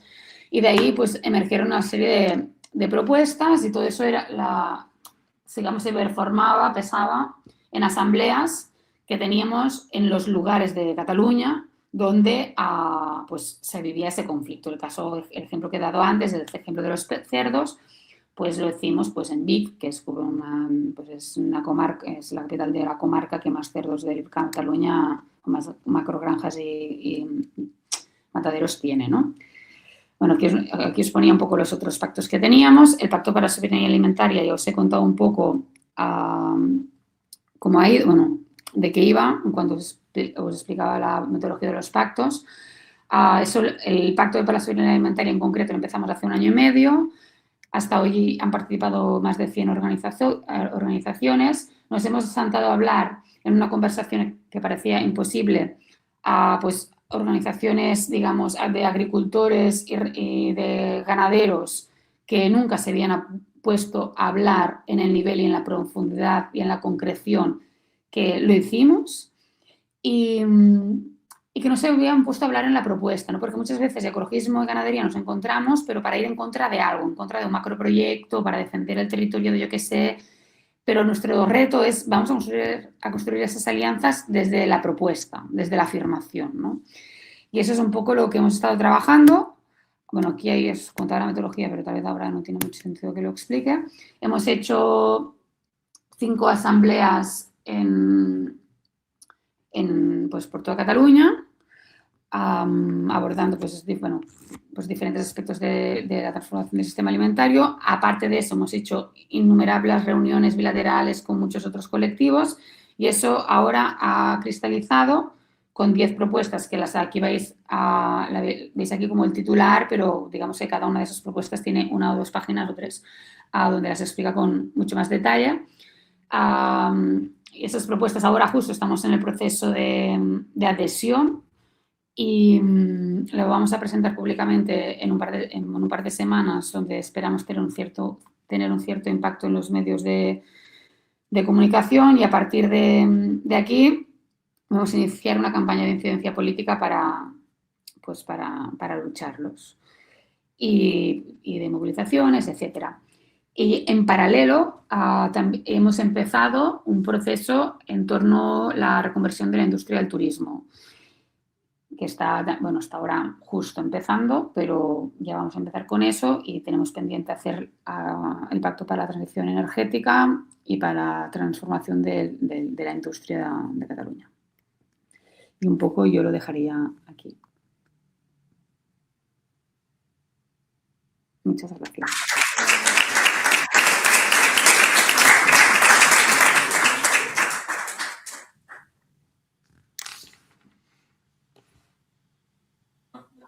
Gracias, Candela, Laura y Eva, por vuestras intervenciones. Gracias por hablarnos de la importancia de la soberanía alimentaria, energética, de todos esos sistemas ecológicos y hacerlo desde las asambleas populares y el arraigo territorial. Desgraciadamente, como no podía ser de otra manera, vamos fatal de tiempo, con lo cual os animamos a que, por favor, pues apuntéis vuestras preguntas en esas tarjetas, que también, bueno, pues os ponemos en contacto con las compañeras, que después va a haber un descanso, no marchéis, todavía no. Que va a haber un descanso y ahí podréis hablar, pues me imagino que con Laura, con Candela. Tenemos el contacto de Eva, no se nos va a escapar, con lo cual también les hacemos llegar las preguntas, porque quedan debates muy interesantes. No son modelos que coinciden en ese pacto social, en ese arraigo territorial, pero en unos casos está en la institución pública y en otros no, ¿no? Tiene aspectos positivos y negativos, yo creo, ¿no? Como todo en esta vida, y me parecería muy interesante que en otro momento ahondemos en ello. Yo creo que es fundamental también este tema. Eva, muchísimas gracias, que te tenemos más lejos, pero un honor que estuvieras acá, aunque fuera virtualmente, contar contigo.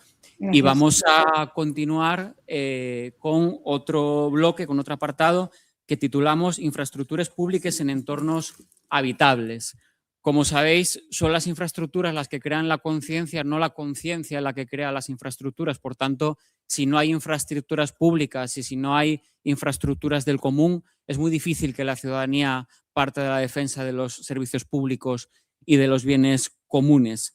A través de esa premisa vamos a contar, por tanto, en esta mesa con otras dos personas ponentes de lujo, como son Laura López, directora general de urbanismo en el Gobierno del Principado de Asturias, especialista en planificación del territorio, de normativa urbana y gestión del suelo público sostenible. Gracias, Laura, por entrar con las coordenadas del urbanismo feminista y sostenible en el Gobierno de Asturias. Y también telemáticamente, de manera virtual, contamos con la participación de Rubén Martínez. Rubén es investigador, doctor en políticas públicas y director actualmente del área de urbanismo y transición ecológica del IDRA, esto es, del Instituto de Investigación Urbana de Barcelona. Por lo que me comentó Rubén, entre otros menesteres, nos va a hablar de la importancia de la democratización de los bienes comunes. O sea que sin más dilación, daría la palabra a Laura. Laura generosamente va a dar la palabra a Rubén. Si hay tiempo para formular preguntas, las hacemos. Si no, luego en el descanso. Y cuando quieras, Laura, tuya es la palabra. Bueno, muchas gracias. Lo primero a vosotros por venir, que la verdad es que hay mucha gente. A Izquierda Unida por la organización y a Juan en concreto por la invitación y por la cariñosa presentación. Cuando me llamó para invitarme, le dije, ¿qué quieres que hable? Y me dijo algo así como, de lo que te dé la gana, pero breve. Así que voy a intentar recuperar un poco del tiempo que llevamos perdido y ser breve. Y voy a hablar del derecho a la ciudad, que fue un poco lo que me dio la gana. Diréis que tiene que ver el derecho a la ciudad con el ecologismo. Y la verdad es que diría que bastante. Más allá de que vivimos en un planeta urbano, ¿no? Que hace ya unos cuantos años que la población urbana es superior a la población rural, es que no está claro qué es esto de la ciudad y dónde están los límites. Si nos referimos solo a lo físico, un territorio como el asturiano, yo ya amanecí en Gijón, estuve por la mañana en Oviedo en el despacho y ahora estoy en Avilés. ¿Cuál es mi ciudad? Diría que Asturias. Es más, diría que Asturias funciona bastante como una ciudad-región, ¿no? Entonces, cuando hablo del derecho a la ciudad, en realidad estoy hablando de alguna manera del derecho al territorio. Pero además es que también dónde acaba la ciudad en términos de recursos, ¿no? De dónde vienen los recursos que consumimos y a dónde van los desechos que generamos. Con lo cual, en realidad estamos hablando de algo mucho más amplio que la propia ciudad. El concepto de... No, además, la ciudad en sí misma es una oportunidad. Las ciudades surgen como asentamientos donde la gente se reúne para funcionar la comunidad de una manera más eficiente. Y de ahí deberíamos seguir tirando, ¿no? O sea, es verdad que consumimos mucho, tanto a nivel energético como a nivel recursos, pero también es más fácil que ser más eficiente cuando hay una aglomeración grande que cuando estamos muy dispersos. Porque el volumen de población actual es tan grande que en términos de dispersión sería muy difícil. No sé cómo pondríamos a tantos miles de millones de personas a vivir en casitas sueltas, ¿no? El concepto de derecho a la ciudad lo acuña Henri Lefebvre en 1968 y, resumiendo así muy mucho, viene a decir que es el derecho a habitar y disfrutar una ciudad justa, inclusiva, segura y sostenible, a decidir cómo queremos que sea esa ciudad y a gobernarla y gestionarla. Son muchos conceptos en una frase muy pequeña, ¿no? O sea, ¿qué es esto de una ciudad justa, segura, inclusiva y sostenible? Pues nombraba ahora Juan el urbanismo feminista, pues es más o menos lo que lleva propugnando el urbanismo feminista hace ya unas cuantas décadas. Es una ciudad para los ciudadanos, y cuando decimos para los ciudadanos es para todos los ciudadanos, que no haya zonas beneficiadas y zonas de sacrificio, que si hay un gran equipamiento podamos acceder todos, no solo los que tienen coche, por ejemplo, o no solo las personas que pueden caminar sin problemas, que puedan ir también los niños. ¿Qué es una ciudad segura? Pues una ciudad segura es aquella en la que no nos da miedo andar, que no tiene que ver necesariamente con las tasas de criminalidad. En España no tenemos unas tasas de criminalidad elevadas. Entonces, pero a pesar de eso hay muchísimos lugares a los que nos da miedo acudir, sobre todo a las mujeres. Esto de lo de la percepción de inseguridad solemos saber bastante las mujeres. Y esto tiene mucho que ver con el propio diseño urbano, con cómo construimos las ciudades. ¿Y qué es una ciudad sostenible? Pues aquella que consume de una manera adecuada, ¿no? de una manera sostenible. ¿Qué son estos consumos? Pues consumimos lo que consumimos los individuos, ¿no? Tanto a nivel de recursos como a nivel de energía, pero también consumimos lo que consume la propia ciudad, ¿no? Y esto deriva directamente de su forma, de cómo se ha decidido que sea esa forma y cómo se construye esa ciudad, que es algo que hace el urbanismo, que en principio se dedica simplemente a eso, ¿no? Lo dice la propia palabra urbanismo, urbs, viene de urbs, de la forma construida. El urbanismo es el que decide si hay barrios residenciales o si hay zonas en las que puede haber mezcla de usos y vive gente, trabaja otra, y también espacios de ocio. Es el que decide si hay zonas densas o si son viviendas de baja densidad. Es el que decide si podemos ir al trabajo caminando o tenemos que coger el coche. Todo esto son cuestiones relacionadas con la forma de la ciudad y con la distribución de usos en el territorio, ¿no? Os decía antes que yo por la mañana me levanté en Gijón y fui a trabajar a Oviedo. Esto es algo muy habitual y hay casos en los que, bueno, pues mi caso actual, por ejemplo, yo tengo un trabajo que puedo desempeñar en mi ciudad y lo he desempeñado siempre en mi ciudad. Ahora mismo, pues circunstancialmente estoy en el gobierno y el gobierno está en Oviedo, ¿vale? No vamos a llevar el gobierno a todas partes. Pero hay parques que llaman científico-tecnológicos, que son oficinas. Que eso es una decisión. ¿Por qué no puede haber oficinas en la ciudad?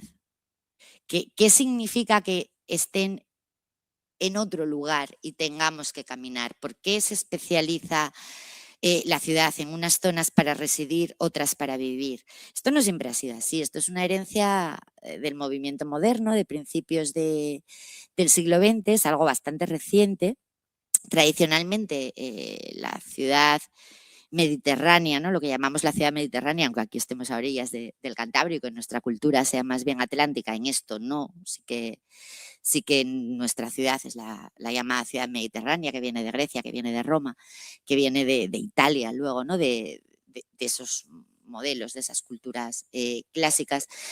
Es una ciudad en la que se convivía, básicamente. Convivían trabajo y residencia, convivían clases sociales.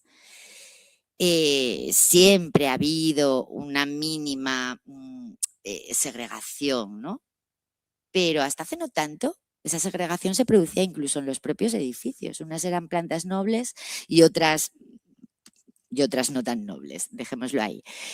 Pero ahora tendemos hacia modelos en los que se busca esa segregación espacial. Y creo que no es algo gratuito. Porque aunque hable de urbs, de forma, el urbanismo en realidad habla de otras dos cosas. Una es la transformación del suelo, del territorio, en un artefacto generador de plusvalías inmensas. Las mayores plusvalías del último siglo y medio se han generado en la ciudad. Es uno de los mecanismos más acabados del capitalismo y más en España. Dice Jorge Dioni que la materia prima de España es España, y es un poco así, ¿no? Es un poco así. Pero hace también otra cosa, que es que la forma de la ciudad condiciona mucho las relaciones sociales que se dan en la ciudad. Cuando Candela hablaba antes, me encantó, cuando mencionó lo de los cierres y que le decían las señoras, te decían las señoras del lugar, estos setos que no nos dejan vernos. Tal cual, tal cual. O sea, si caminas por un barrio de estos residencial, urbanización de hoy en día, me hace gracia cuando dicen que los núcleos rurales son tradicionales. Hombre, por favor. Pero si son muros de 2 metros y una casa aislada en el centro, son búnkeres. Estamos completamente aislados unos de otros. Y eso tampoco es casual. O sea, si al final vivimos en lugares homogéneos, donde te relacionas con gente que es igual que tú y tus hijos juegan con hijos de familias que son iguales que tú, ahí no hay lugar para el encuentro con el diferente. Ahí más bien lo que suelen aparecer son tensiones sociales importantes, porque al final tú crees que el mundo es como es tu pequeño mundo y te cuesta mucho más reconocer al diferente. Cuando tú vives en un lugar en el que pasa un poco de todo y en el ático vive un súper rico y en el primero es un apartamentín de estudiantes y desayunáis en el mismo bar, pues al final nadie tiene cuernos y rabos. La gente habla y es mucho más fácil relacionarse. Entonces, es muy importante que seamos conscientes de cómo eso opera en nosotros. En estos últimos tiempos hablamos mucho de derecho a la vivienda, ¿no? Del problema del acceso a la vivienda, que es un problema enorme, que no tiene que ver con que construyamos poco, tiene que ver con que la vivienda es un bien especulativo, punto. Punto. O sea, no, es que ni lo voy a desarrollar, es así.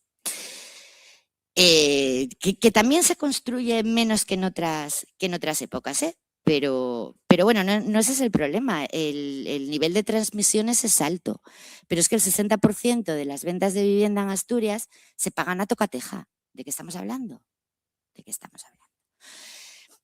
Bueno, pues hay un riesgo, yo creo, muy grande con el tema de la vivienda, que aprovechando que es una emergencia, porque es una emergencia real, porque hoy en día ser joven es muy jodido, perdonadme la palabra, pero claro, es que plantearte que no te vas a poder ir de casa, que es muy duro, qué perspectivas tienes, es muy duro. Pues aprovechando eso, yo me temo que empiecen a aparecer, ya han empezado a aparecer apóstoles del liberalismo loco y todo el Prado tiene que ser urbanizable, pero también me preocupa que ciudades más bien equilibradas como las nuestras, en Asturias, si os fijáis, hay muy pocas urbanizaciones puras de estas monofuncionales, apenas hay barrios como sucede, por ejemplo, en Madrid, ¿no? Todos los PAU, que son tejidos residenciales, que son ciudades dormitorio en el fondo. Eso en Asturias no sucede. En general tenemos un tejido de ciudades y de villas, incluso de pueblos, bastante equilibrado. Pues a mí me preocupa que eso deje de ser así, ¿no? Porque con el cuento de que es que lo importante es la vivienda, de repente aparezcan 2.000 viviendas al lado de Parque Principado, sin servicios de ningún tipo, aisladas de todo, que al final es una ciudad dormitorio. Y claro, es que el derecho a la vivienda es también derecho a la ciudad, porque tenemos derecho a una vivienda digna, pero también tenemos derecho a vivir en condiciones dignas y a poder bajar a la calle y que haya servicios cerca, que haya un cole para los niños, que haya un centro de salud, pero también que haya tiendas, que haya un bar, que podamos encontrarnos a las vecinas y charlar tranquilamente. Entonces, bueno, creo que es algo en lo que tenemos que estar atentos, ¿no?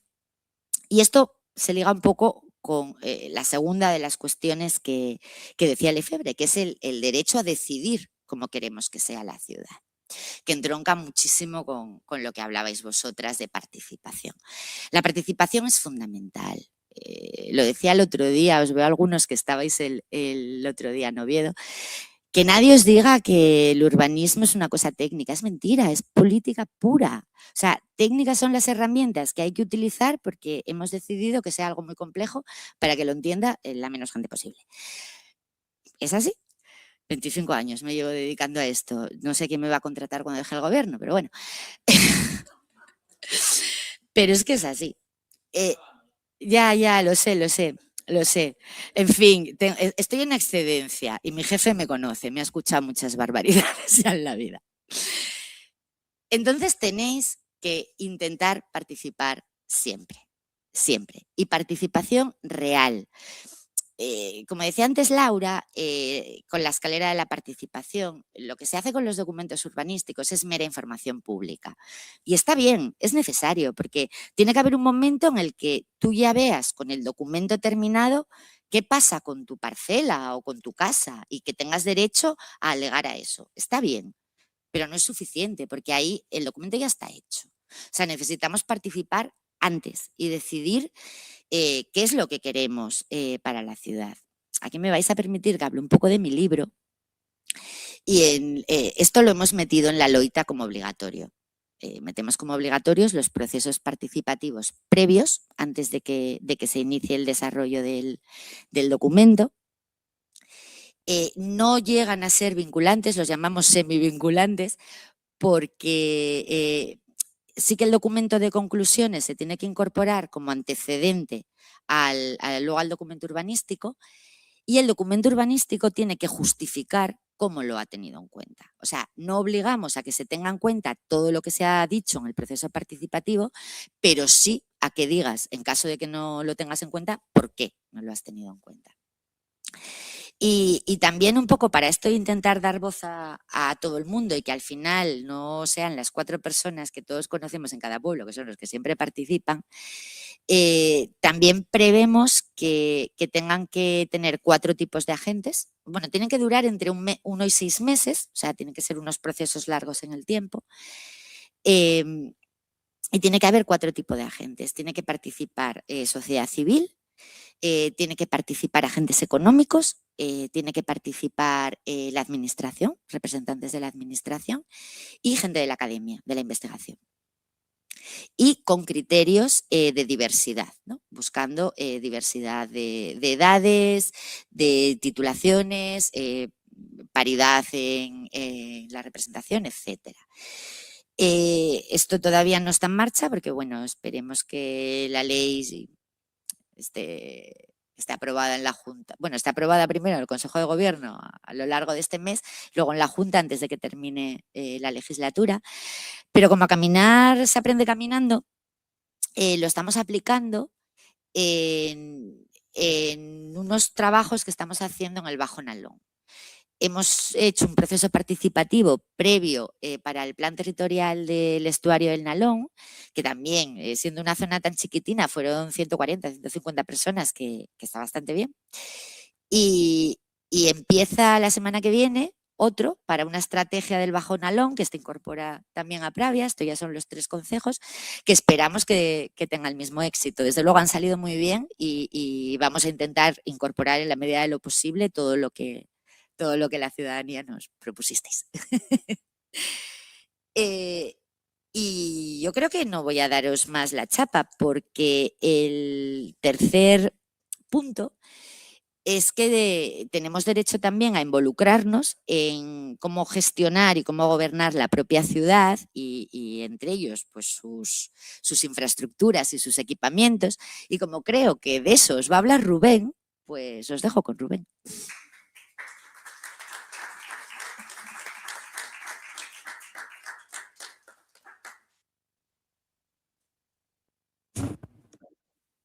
Vale, ¿me oís? Sí. Hola a todos y todas.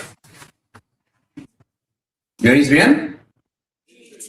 Sí. Perdón, es que... a ver, quería hacer una presentación. A ver si... mira. Vale, era más fácil de lo que pensaba. Vale. Bueno, muy bien. Me viene perfecto esto que comentaba ahora Laura del derecho a la ciudad, de cómo se organizan los diferentes recursos, servicios, bienes para poder tener acceso a ellos y efectivamente hacer de forma materializar ese derecho, garantizarlo, ya sea para la vivienda, ya sea para la cultura, la sociabilidad, la alimentación, etcétera, y al tiempo quien toma decisiones sobre ello, ¿no? Facultar para tomar decisiones. Y lo quería hacer desde una perspectiva concreta, tomando ese arco que Juan comentaba al inicio al presentarme, de democratizar los bienes comunes. Y lo quiero hacer todo esto de forma concreta, con una provocación. En realidad esto que voy a presentar no es un proyecto, tiene una parte especulativa, es una provocación que ha tenido como cierto recorrido que hemos hecho desde el Instituto de Investigación Urbana de Barcelona. Básicamente, lo que quería presentar es una infraestructura que busca corregir la manera en la cual un bien, en este caso la alimentación, se ha organizado en la ciudad y de hecho en toda una región metropolitana.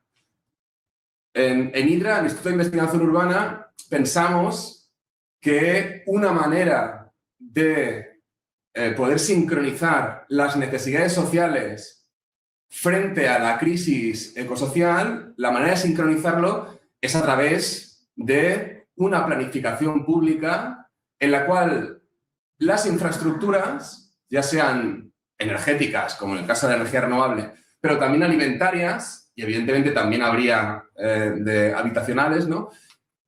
Una planificación donde las infraestructuras lo que tienen que hacer es reconectar la producción local y el consumo local.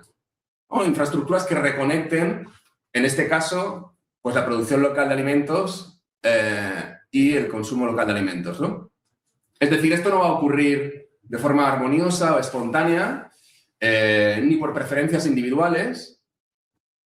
Generar un acceso a un bien común como es la alimentación en una ciudad que ha separado al productor del consumidor, incluso ha separado al productor de sus medios de producción, volver a reconectarlo no se va a dar a través de nuestras preferencias individuales, no se va a dar porque queramos ser más ecológicos o consumir mejor. Está muy bien que cada uno, con yo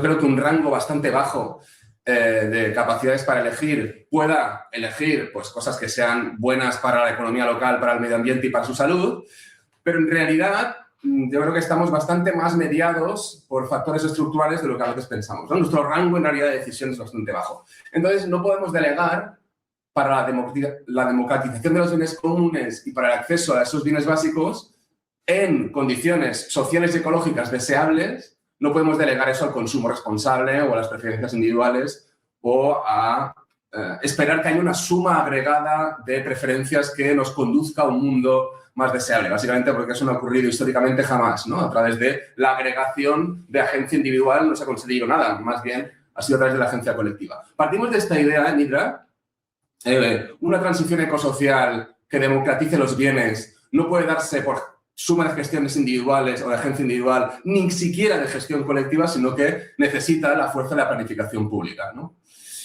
Y entonces eso lo que intentamos es situarlo en el sistema alimentario. Y uno de los ejemplos, o una de las provocaciones que hemos puesto sobre la mesa es, que luego lo explicaré, Mercadesos, ¿no? Partimos primero de un diagnóstico que es que el sistema alimentario impacta en diferentes dimensiones, ¿no? Una que podríamos llamar habitabilidad, es decir, comer saludable, asequible y accesible, es decir, bueno, cercano y acorde a la capacidad adquisitiva de la clase trabajadora, es una condición básica de habitabilidad. Es decir, si le niegas a alguien esta posibilidad, no solo de comer barato, sino de comer barato y saludable y cercano, pues evidentemente su habitabilidad se ve bastante mermada, erosionada, ¿no? Y esto, pues hoy en España es bastante complicado. Estamos, primero, en una pérdida, digamos, de capacidad productiva en el campo bastante grande, pero al tiempo también con un proceso de inflación, y especialmente inflación alimentaria acelerado, ¿no? Más de un 34% han subido los alimentos en los últimos 5 años. De hecho, si miramos el índice de los precios del consumo, los alimentos han sido los que más han subido en algunos momentos, 2022, 2023, con diferencia, ¿no? Luego, por otro lado, el sistema alimentario y esa forma de organizarlo en una metrópolis capitalista, pues es la desigualdad, claro. Porque esa carestía o esa falta de accesibilidad a productos saludables y asequibles no golpea a todo el mundo por igual, ¿no? Si bien supone de media un 15 o 16% del presupuesto doméstico, eso pesa mucho más en la familia con menos renta, llegando al 20 o el 22%, ¿no? Es decir, se puede dar efectivamente, si miramos los números, que las rentas altas gastan más dinero, pero porcentualmente las rentas más pobres son las que más porcentaje dedican a la comida, ¿no? Y luego también hay una cuestión del sistema alimentario que tiene que ver, en realidad, con cómo se ha organizado el acceso a los bienes en las grandes metrópolis, que es la concentración. Ese acceso depende cada vez más de un grupo más reducido de empresas. Por ejemplo, en la distribución al detalle, en las cadenas de supermercados, vemos que hay 3 cadenas que concentran, en España hay 3 cadenas que concentran ahora mismo el 42,6% de esa distribución, ¿no? Una mayor concentración, que a veces se ha presentado como una forma más eficiente, con más capacidad de escalabilidad, etcétera, de acceder a la alimentación, pues en momentos de inflación alimentaria, en momentos de problemas en las cadenas globales de suministro, cuando hay un elevado precio de la energía o hay una guerra y hay problemas con la logística, etcétera, ese reducido número de empresas, les guste más o menos, incluso no tiene que ver con sus preferencias mercantiles, sino que están obligadas a ampliar su margen de beneficio. Y si son pocas, su poder de negociación es mucho mayor, ¿no? Es una falsa competencia. Entonces, esto no es bueno tampoco para la democratización de los bienes comunes o el acceso a entornos habitables, ¿no? Y luego tendríamos otras dimensiones como la salud.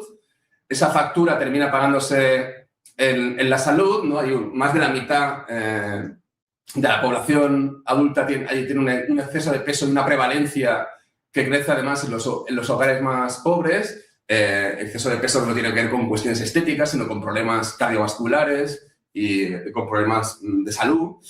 Y además hay una correlación causal bastante fuerte entre el mapa de la desigualdad en términos sociales y urbanos y el mapa de la afectación en problemas de salud, ¿no? Y otra dimensión que sería la de la sostenibilidad, ¿no? Casi la mitad de las emisiones del sistema alimentario se dan después de la granja, especialmente en la logística y en los residuos. Tenemos un sistema alimentario que para traer la que es la fruta más consumida, por ejemplo, en Cataluña, que es el plátano, tiene que recorrer miles de kilómetros porque la mayoría del plátano que se consume en Cataluña viene de América Latina, no viene de Canarias, ¿no? Y esto es un problema. Es un problema de sostenibilidad, pero que tiene que ver también, esa sostenibilidad, digamos, de grandes emisiones debido a la logística, al fuel, a los fertilizantes que se usan, está directamente relacionada con el trabajo barato. Para comer comida barata, la Barcelona metropolitana se necesita trabajo barato y naturaleza barata al otro lado del planeta. Eso tampoco es sostenible, ¿no? A veces se cree que la sostenibilidad tiene que ver solo con una cuestión ambiental y que el planeta no tiene nada que ver con el trabajo, que no tiene nada que ver con las condiciones de la Tierra o que no tiene nada que ver con la salud. Pues es justo al contrario, están mutuamente relacionadas, ¿no? No hay un sistema en el cual tú puedas contener los sueldos y ofrecer comida barata si no es a costa de naturaleza barata y trabajo barato en otras coordenadas del planeta, ¿no? Eso es la sostenibilidad. Y la hipótesis política, y digamos, también para poder disputar esta democratización de los bienes comunes a la que le damos vueltas y que planteamos, tanto en vivienda, energía y alimentación, que es donde trabajamos en Hidra, es la de, efectivamente, unas infraestructuras públicas a la altura del reto que es ecológico, social, laboral en el que estamos, ¿no? Es decir, infraestructuras públicas que puedan corregir ese desequilibrio, como decía, conectando la producción local con el comercio de barrio, con el producto asequible, accesible y saludable, es decir, para garantizar, pues, otro de los derechos que facultan el derecho a la ciudad, que es el derecho a la alimentación, ¿no? Bien, voy a ir un poco más rápido. Me sitúo, yo creo que esto puede ser, evidentemente voy a hablar más de lo que conozco, Cataluña, Barcelona, eje de desigualdad en Barcelona, que es la zona del Besòs, ahora lo comento, pero yo creo que tiene como, ¿no?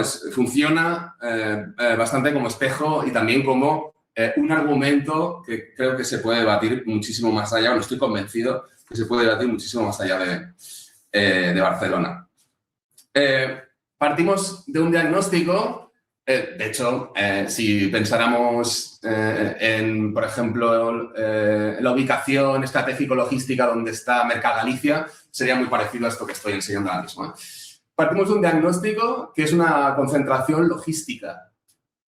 No solo una concentración de las cadenas de supermercado, como comentaba antes, es decir, una concentración comercial o un oligopolio, sino una concentración logística, ¿no? Tenemos toda una zona, el polo del río Llobregat, uno de los principales ríos de la región metropolitana de Barcelona, donde se ubican el aeropuerto, el puerto, la zona franca, Mercabarna, es decir, todas las grandes infraestructuras de logística, de entrada y salida de grandes mercancías, de comercialización, también algunas, evidentemente, industriales, financieras, etcétera, ¿no?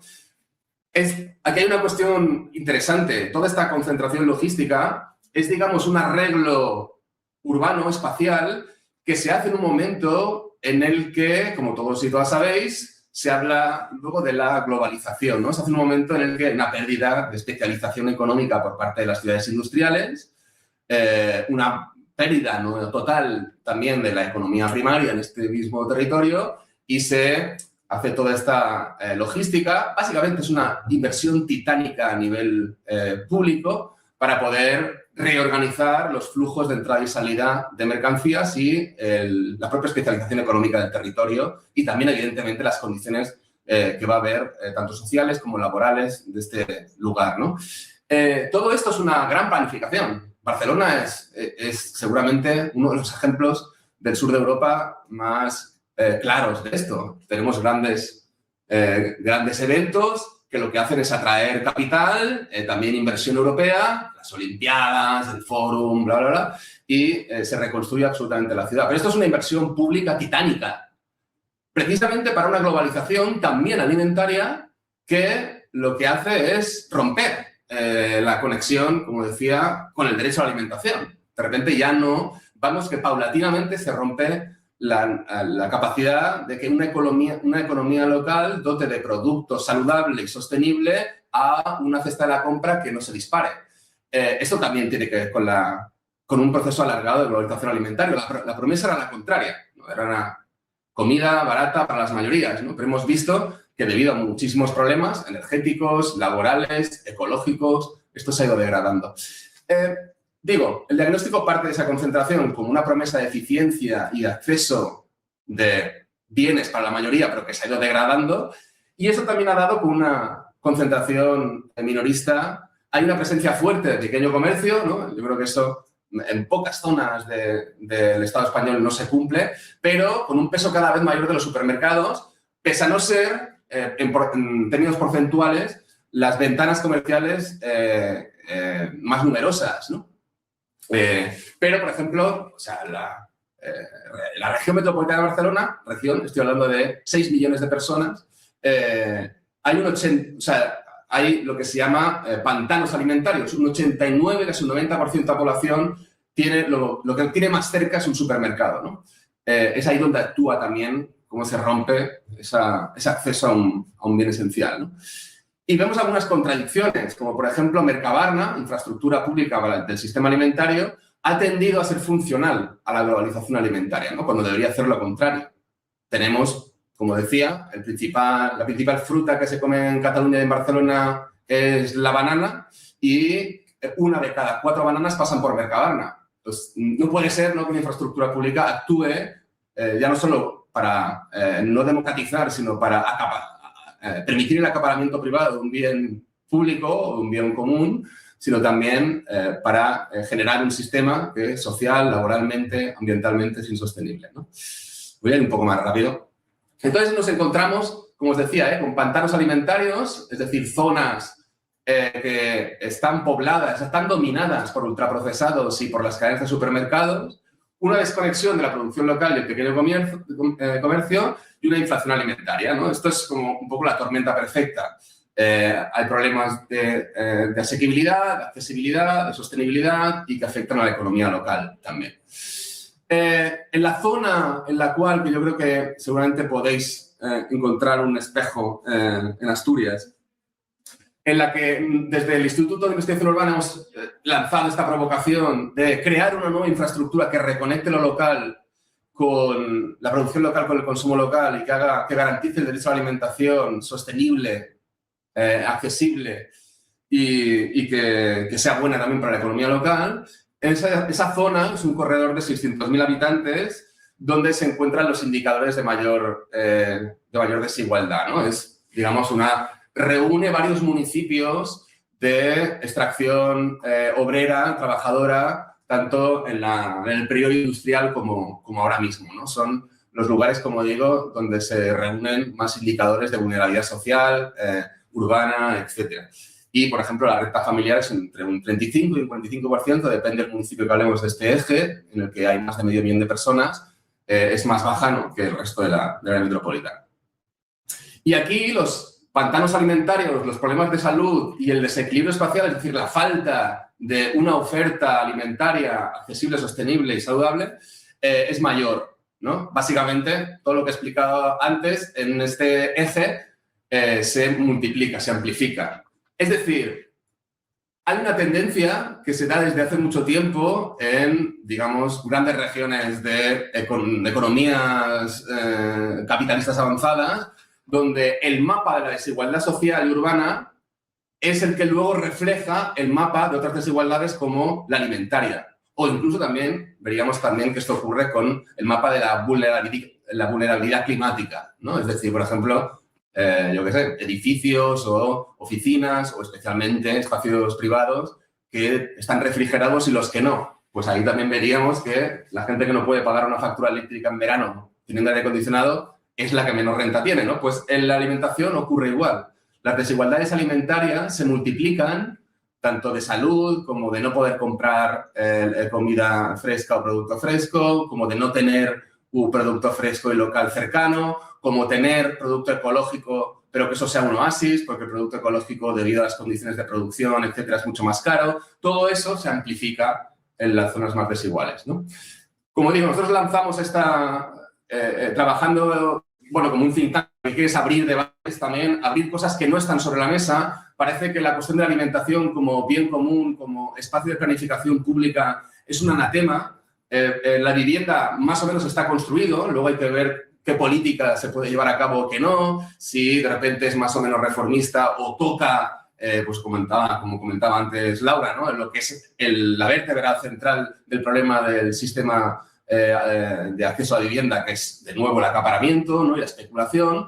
Pero en alimentación esto es un anatema. Con mucho se acepta que en algunos momentos, en algunos picos concretos, en algunos casos extremos de gran sequía o de guerra o de pandemia, etcétera, haya un control público de precios, pero muy puntual, pero en ningún momento se plantea, por lo menos a nivel mediático, por parte de los grandes grupos políticos, etcétera, la cuestión de la planificación pública del sistema alimentario en las condiciones que hoy es necesario, ¿no? Sobre todo teniendo en cuenta que, pues, por ejemplo, tenemos una red de nodos logísticos mayoristas, Mercasa, ¿no? Donde pues, están Mercavalencia, Mercagalicia, Mercamadrid, Mercabarcelona, etcétera, pero que no diría en todos los casos, porque no conozco la evidencia empírica de todos, pero que la gran mayoría actúan como nodos de la globalización alimentaria. Eso no puede ser. Como mínimo, replanificar lo que ya estaba planificado, ¿no? Pero creemos que hace falta, pues, lanzar nuevas infraestructuras. Esto, bueno, pues más o menos tuvo un recorrido bastante, bueno, para nosotros, bastante afortunado en los medios y lo pudimos presentar en el Parlamento y hemos como construido por lo menos un hilo en el que democratizar los bienes comunes, en este caso la alimentación, no sea una cosa de 4 ecologistas que hacen un grupo de consumo agroecológico, ni tampoco sea cosa de un sistema de planificación de huertos urbanos para que las clases medias accedan a fruta fresca, sino que sea una planificación pública para que la mayoría social pueda tener acceso a alimentos accesibles, sostenibles y además que también lo sean para la economía, sostenibles para la economía local, ¿no? Este nodo logístico lo que haría es, como decía, ¿no? Conectar en la zona de Besós con territorios como el Vallès Occidental, Oriental, el Bajo Montseny, Baix Montseny, es decir, todo un perímetro de unos 20-30 kilómetros para que esa oferta existente pudiera pasar por este nodo y ser distribuida a través de almacenaje, refrigeración, etcétera, que es público. Por lo tanto, baja el coste, tiene que haber también un control del precio en el origen para que se le pague bien a quien produce, pero que la facilitación del servicio público a través de almacenaje, logística, movilidad, refrigeración, luego sea un coste que no afecte al destino, ¿no? Es decir, esta es la política integral de un nodo logístico que lo que haga es planificar públicamente el sistema alimentario, ¿no? Ese territorio de unos 20 kilómetros de donde se produce la oferta pueda ser pasado por este nodo y pueda llegar a un perímetro de unos 5 o 10 kilómetros donde haya espacios de compra y de demanda, ¿no? Y la idea, como decía, es mejorar esa accesibilidad, ¿no? Impulsar el comercio de proximidad y facilitar la adquisición de producto fresco y local. Y, en general, en resumen, promover circuitos cortos de comercialización, ¿no? Es decir, frente a las cadenas globales de una época que, por diferentes motivos, que la mayoría no son ideológicos, sino que son cada vez evidencias materiales, empíricas, políticas que se condensan de forma más clara, que esas cadenas no van a poder, globales, no van a poder continuar, ¿no? Hace falta ya anticiparse a futuras crisis de inflación alimentaria, de falta de acceso a productos frescos, de falta de soberanía alimentaria para producir en condiciones estables. Hace falta producir esos circuitos cortos que, además, como digo, son beneficiosos también económica y ecológicamente, ¿no? Bueno, hicimos una modelización también para situarlo y ubicarlo en lugares concretos. Haría falta una modelización muchísimo más rigurosa y con muchos más datos de movilidad, de oferta, de abaratamiento del producto según ¿no? los servicios que se incluyan. Bueno, un montón de modelización, tampoco viene al caso esto. Y lo que planteamos, más allá de Mercabesós y de este proyecto en concreto, que también me sirve para explicar un poco esta idea, es intentar entender que todas esas infraestructuras públicas que se hicieron durante toda una época y que dependiendo de la región se han mantenido más o menos, estoy hablando de, efectivamente, mercados mayoristas, mercados minoristas, mercados municipales, ¿no? Que en algunas zonas se mantienen, incluso obradores compartidos o mataderos municipales. Hay toda una serie de infraestructuras públicas, algunas dormidas, algunas latentes, otras que se les ha cambiado los usos, otras que sirven, pero para una función que no debería ser de interés general ni público.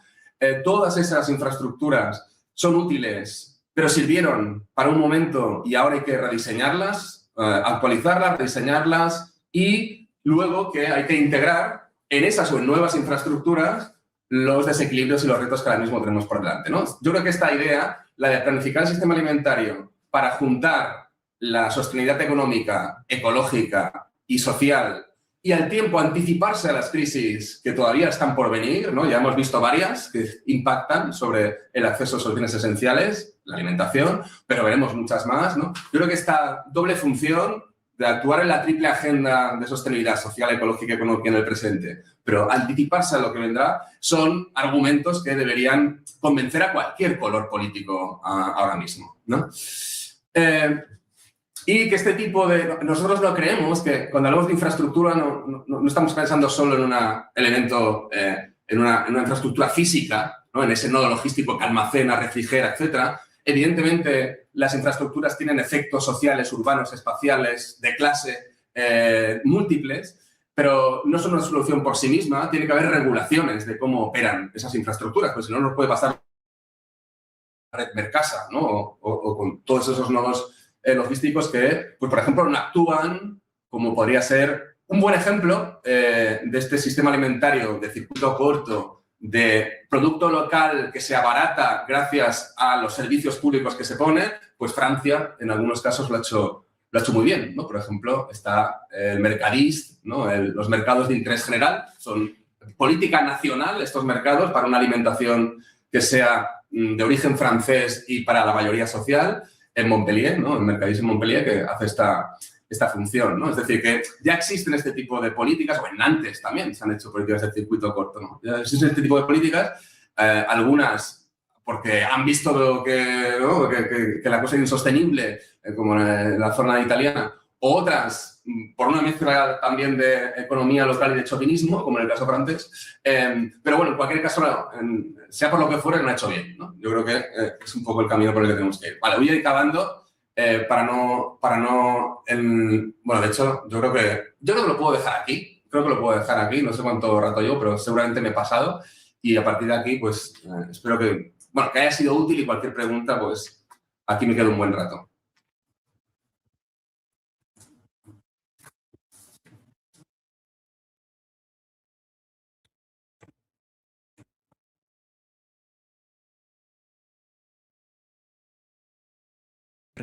Con lo cual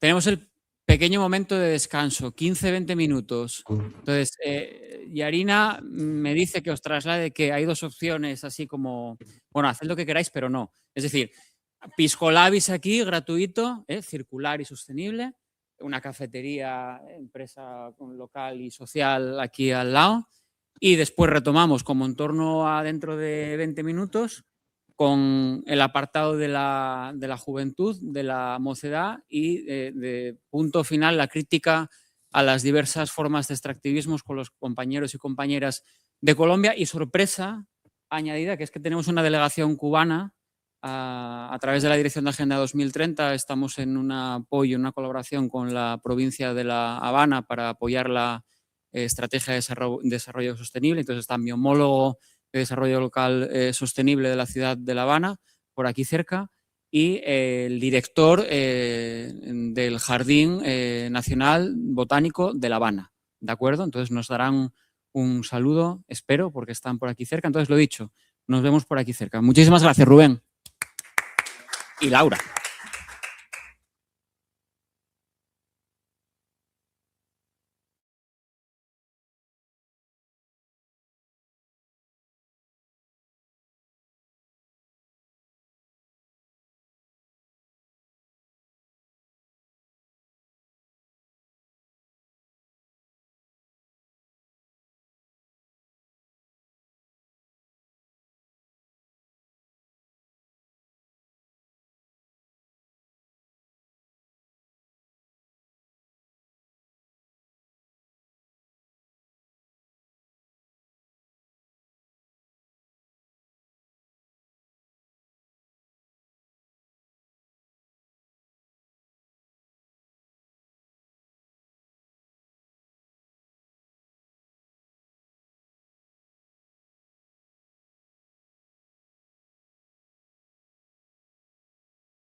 Bueno, pues muchísimas gracias por perseverar y seguir aquí, porque merece muchísimo la pena. Arrancamos con esta segunda parte del primer día de la jornada. Desde el principio, en la confección de la misma, queríamos que la juventud, que la mocedad fuera absolutamente protagonista, pero que a su vez también tuviera su propio espacio. Por eso decidimos que hoy, o sea, ahora, tenga lugar la mesa de debate o la conversación que titulamos La mocedad entre un mundo ardiendo. Tenemos con nosotros, a Claudia Lera, Claudia, la presidenta del Consejo de la Mocedad del Principado de Asturias, a Matías, coordinador de Mocedad de IU Asturias y concejal en el Concello de Noreña y próximamente con nuestro apoyo alcalde de Noreña. Y se nos cayó Andrea, que desgraciadamente no puede participar en la mesa, pero que nos envía saludos. Así que, sin más dilación, pues os doy la palabra para que arranque esta parte. Gracias. Bueno, buenas tardes a todos y a todas. La verdad que así da gusto, como que todo queda en casa, ¿no? Me siento como más cómodo. Bueno, yo creo que es importante que estemos aquí hoy hablando de un ecologismo para el 99%, ¿no? Quería empezar dándole las gracias a Juan por organizar estas importantes jornadas, a todos los presentes, también a Yarín, a la organización de Avilés y al Ayuntamiento por poner a disposición nuestra este espacio para poder celebrar este encuentro. En una charla en la que hablamos de un mundo ardiendo en el que se desenvuelve la juventud, en la que los jóvenes tenemos que desarrollar nuestros proyectos de vida, yo creo que es importante que no hablemos de cambio climático, o que por lo menos no hablemos solo de cambio climático. Yo creo que es importante que ampliemos el concepto y que hablemos de otra cosa más grande, que hablemos de crisis ecosocial, ¿no? Aquí estamos defendiendo un modelo ecosocialista. Somos una organización política que defiende un modelo de progreso basado en la sostenibilidad ambiental y en la sostenibilidad también social. La crisis ecosocial es consecuencia actual de un panorama de desarrollo capitalista que ha provocado una policrisis mundial que ha derivado en una multiplicidad de aristas que se derivan en el aumento de las temperaturas de nuestro clima, que se deriva en la pérdida de biodiversidad, pero también que impacta directamente en las condiciones de vida materiales de la clase trabajadora, que deriva en que haya un 1% de la población mundial que se está quedando con nuestros recursos y que está expoliando a la clase trabajadora de todas aquellas cosas que le pertenecen por derecho o que nosotros defendemos que le pertenecen por derecho, ¿no? Los seres humanos llevamos más de 200 años cambiando el clima con nuestras prácticas y el avance del capitalismo ha hecho que hoy nos encontremos en el estado actual. Y, señores, quizás lo que hay que empezar a decirle a esta gente y quizás lo que le tenemos que empezar a decir a nuestros vecinos y a nuestras vecinas es que por mucho que nos empeñemos en seguir perpetuando un modelo de desarrollo completamente desmesurado, completamente basado en la producción masiva o en el aumento o en el crecimiento exagerado, no hay un planeta B. Que en un planeta que tiene unos recursos de carácter finito, no podemos seguir creciendo de forma infinita. A lo mejor hay que buscar lo que, bueno, esta organización ya lleva hablando mucho tiempo, que es un modelo de decrecimiento o un modelo de crecimiento sostenible, es decir, que garantice las condiciones de vida de la gente que ya vive hoy aquí, de nosotros y también de las generaciones que vienen detrás de nosotros, de las generaciones futuras. La crisis climática o la crisis ecosocial yo creo que tiene tres grandes consecuencias fundamentales en la actualidad. La primera es el aumento de las desigualdades, la creciente brecha entre una clase que representa ese 1%, entre una minoría que se dedica, como ya dije antes, a expoliar los recursos de la clase trabajadora para su propio beneficio, y entre una clase trabajadora que cada vez ve cómo sus condiciones de vida, cómo sus territorios, cómo sus ciudades están viéndose, o sus condiciones de vida están viéndose mermadas por parte de ese 1% que ya mencionaba. Por otro lado, el cambio climático y la pérdida de la biodiversidad con las consecuencias que ello acarrea, y en lo que tiene mucho que ver la anterior ponencia de la que hablaban Laura y el compañero. Y también los fenómenos migratorios, que son complejos y que muchas veces no se habla, pero que también tienen un componente de carácter generacional muy importante, porque quienes vienen a nuestro país son principalmente personas jóvenes a desarrollar proyectos de vida nuevos aquí y también que tiene un componente climático muy importante, ¿no? A mí me gustaría hacer un inciso aquí porque estamos en una época en la que se habla mucho de la prioridad nacional, ¿no? Pero a lo mejor habría que decirles a estos de la prioridad nacional que para que esa gente no tenga que verse obligada a desplazarse de forma forzada a nuestros países, que para esa gente no tenga que emprender viajes absolutamente peligrosos para poner su vida para desarrollar su vida en un nuevo país, a lo mejor hay que abandonar un modelo basado en la explotación del sur global o de continentes enteros que impide el desarrollo de esas poblaciones. A lo mejor, si a una familia le sale más barato mandar aquí a sus hijos mandar a sus hijos en una patera y mandarlos aquí a vivir que mantenerlos en su pueblo porque no pueden salir a pescar, porque hay multinacionales que están arrasando con los recursos naturales allí, porque hay multinacionales que están envenenando las aguas o porque hay empresas que se están dedicando a expoliar sus tierras, a lo mejor deberíamos decirles que eso no es prioridad nacional. Entonces yo creo que la pregunta aquí, y ahora voy a dar paso a mi compañera Claudia, yo creo que la pregunta no es por qué los jóvenes nos movilizamos, la pregunta es cómo no movilizarnos cuando nos encontramos en un contexto en el que casi todo nos está yendo mal. Casi todo nos está yendo mal por culpa de ese 1% que se está encargando de destrozarnos la vida, de hacer que el mundo arda. Y no somos la generación de cristal, porque alguno a lo mejor llega luego y nos dice ¡ay, es que sois muy frágiles, es que ya no se puede decir nada, es que no aguantáis nada! No.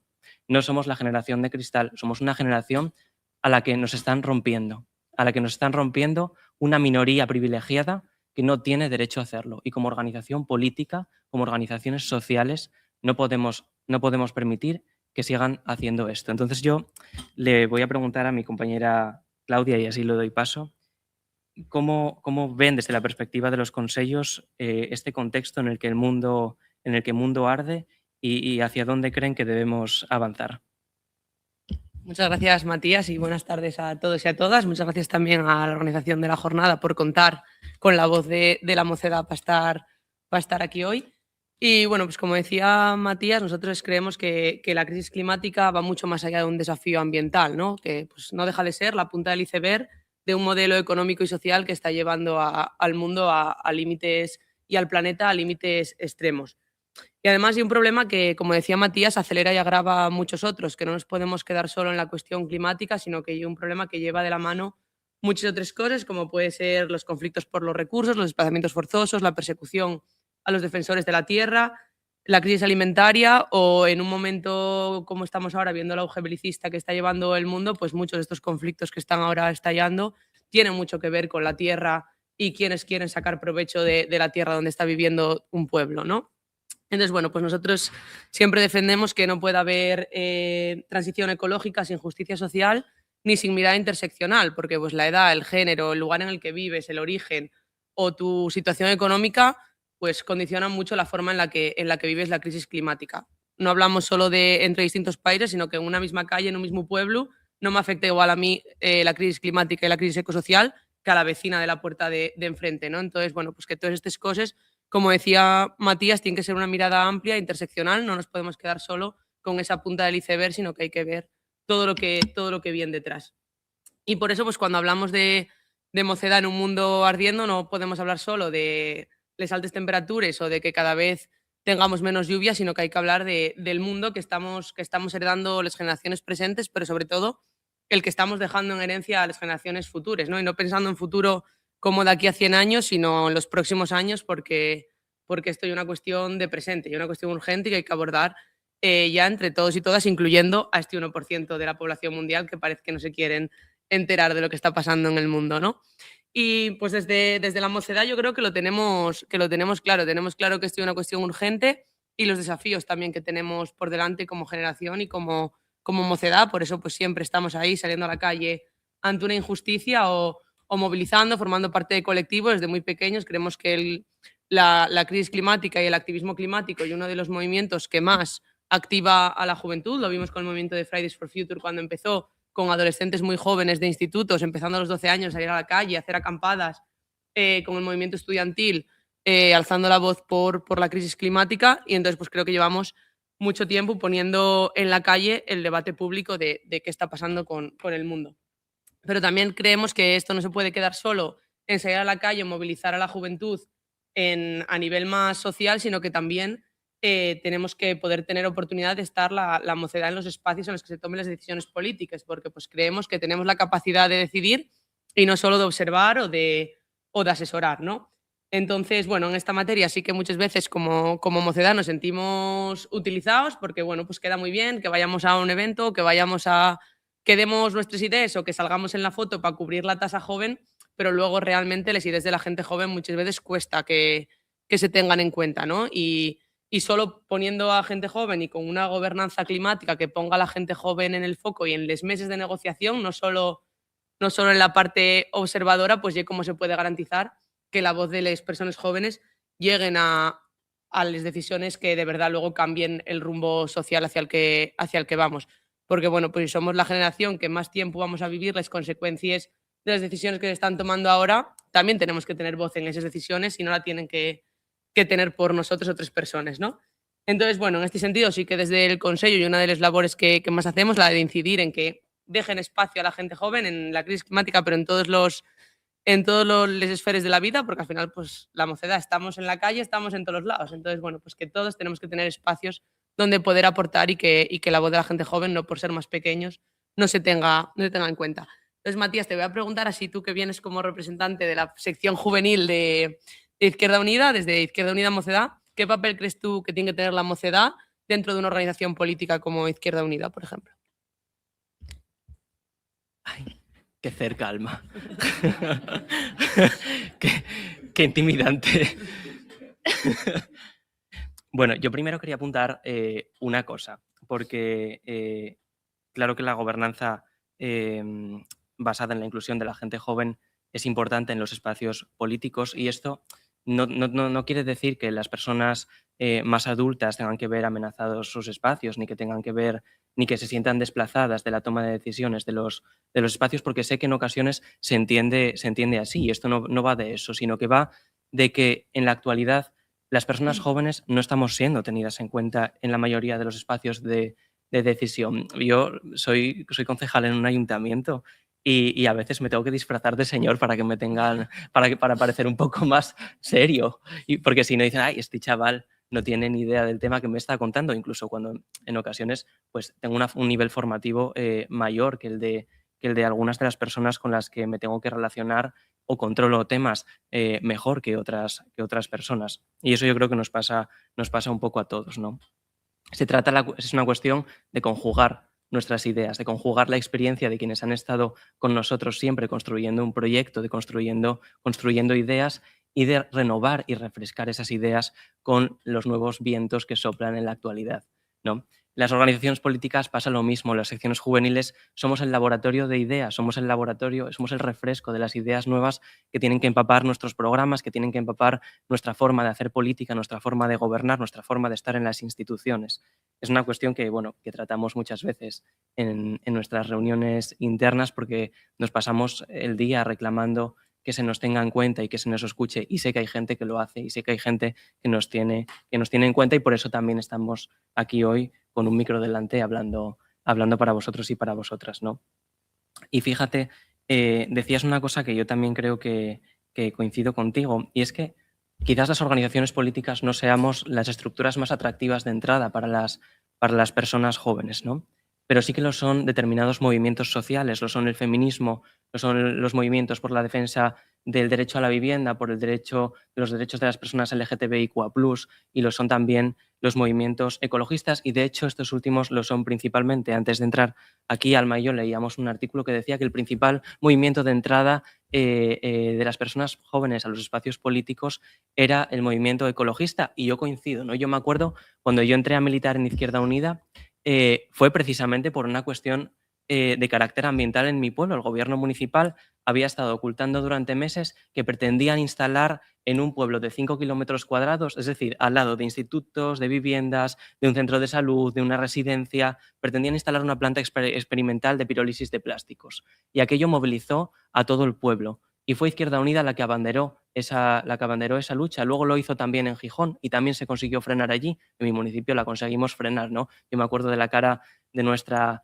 alcaldesa, que estaba perpleja cuando de repente le aparecieron cientos de vecinos en el ayuntamiento y se metieron dentro para protestar porque no querían vivir con eso al lado de sus casas, y no eran necesariamente gente politizada ni gente asociada a movimientos ecologistas, pero en ese momento se concienciaron y después montaron una plataforma y después se nos acercaron y algunas de ellas después vinieron a militar la organización y yo terminé presentándome unas elecciones y siendo concejal por Izquierda Unida.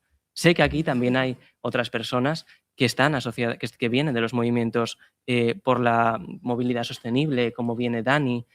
Quiero decir, la puerta de entrada de nuestras organizaciones políticas son los movimientos sociales y hay que seguir bebiendo de ellos y hay que aprender de ellos. Y a lo mejor lo que tenemos que hacer es pedagogía y decirles a esa gente, tomarles la mano sin parasitar los movimientos sociales, tomarles de la mano y decirles que vengan con nosotros, que nos acompañen, que nos nutran con sus ideas y así poco a poco irán acercándose a nosotros y formarán parte de nuestros espacios de toma de decisiones. Y la mayoría de ellas serán personas jóvenes que vendrán a refrescar nuestros proyectos y que en el futuro serán también nuestros compañeros y nuestras compañeras. Entonces, bueno, yo creo que llegados a este punto, Claudia, yo creo que podemos hablar un poco de cuáles son los retos que vemos de cara a futuro y cuáles son las soluciones que planteamos, y luego os damos la palabra para que intervengáis en la medida de lo que queráis.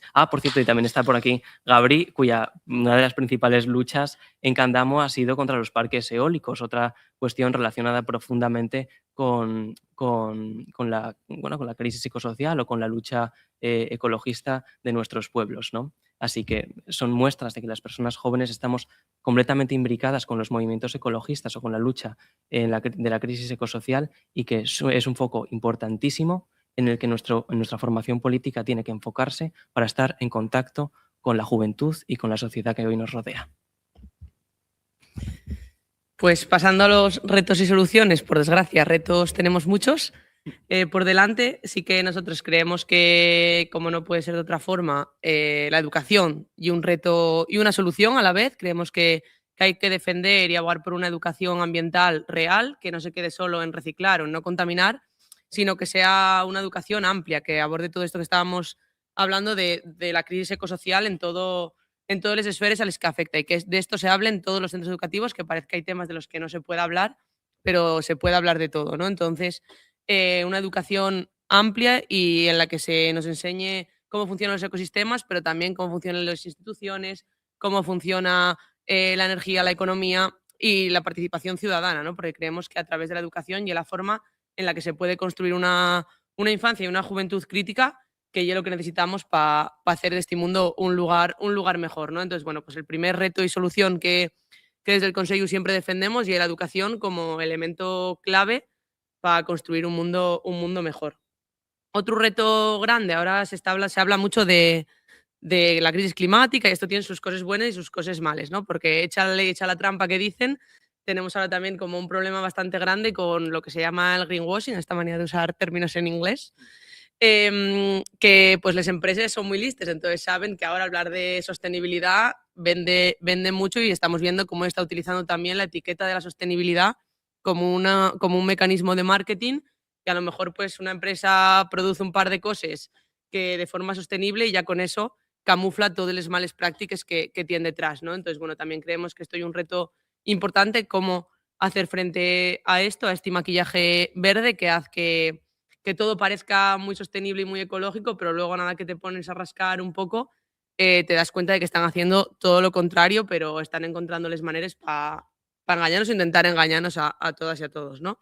Entonces, bueno, pues este creo que hay un reto grande, como poner los mecanismos para hacer una valoración real de qué están haciendo las empresas, no solo aquí, sino en todo el mundo.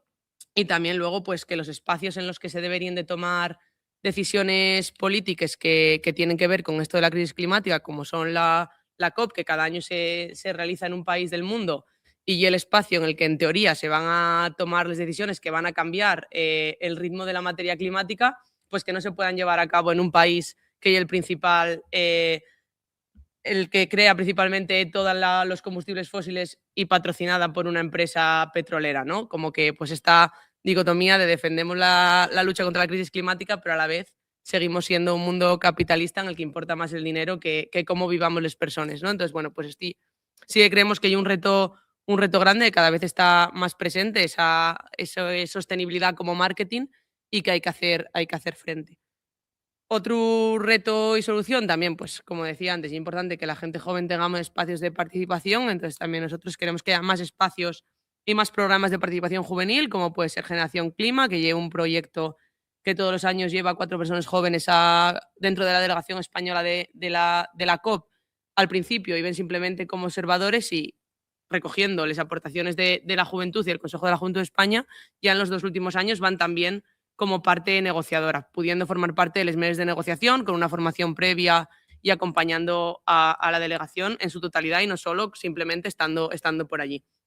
O la LECOI, que es el evento nacional en el que pues dentro de 3 semanas, el último fin de semana de junio, nos vamos a juntar aquí en Llanes más de 120 jóvenes de toda España para hablar y debatir y reflexionar sobre la crisis climática, todo lo que engloba la crisis ecosocial, y con esas conclusiones luego llevarles al ministerio y que se tengan en cuenta la voz de las personas jóvenes. Y un evento que por primera vez se va a hacer aquí en Asturias y que también pues refuerza esta idea, ¿no?, de que la gente joven sí que tenemos ganas de hacer cosas, que queremos participar, que vamos a estar pues todo un fin de semana hablando y debatiendo sobre estos temas, y que también estamos muy contentos de que se vaya a celebrar aquí en Asturias.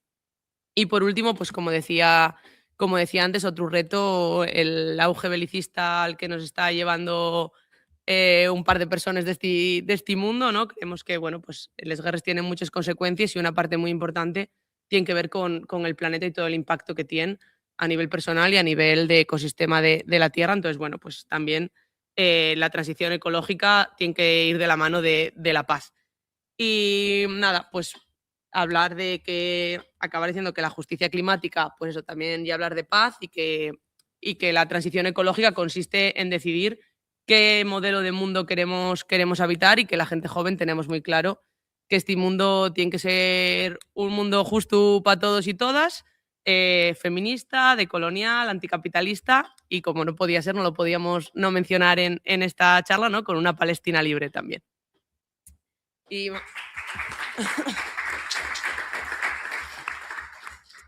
¿Tú qué retos crees que tenemos por delante, Matías? Qué fluida la conversación. No, bueno, poco más puedo añadir a lo que ha dicho mi compañera, la verdad. Creo que ha planteado extraordinariamente bien cuáles son los retos que afrontamos en el presente y que vamos a tener que afrontar en el futuro próximo, ¿no?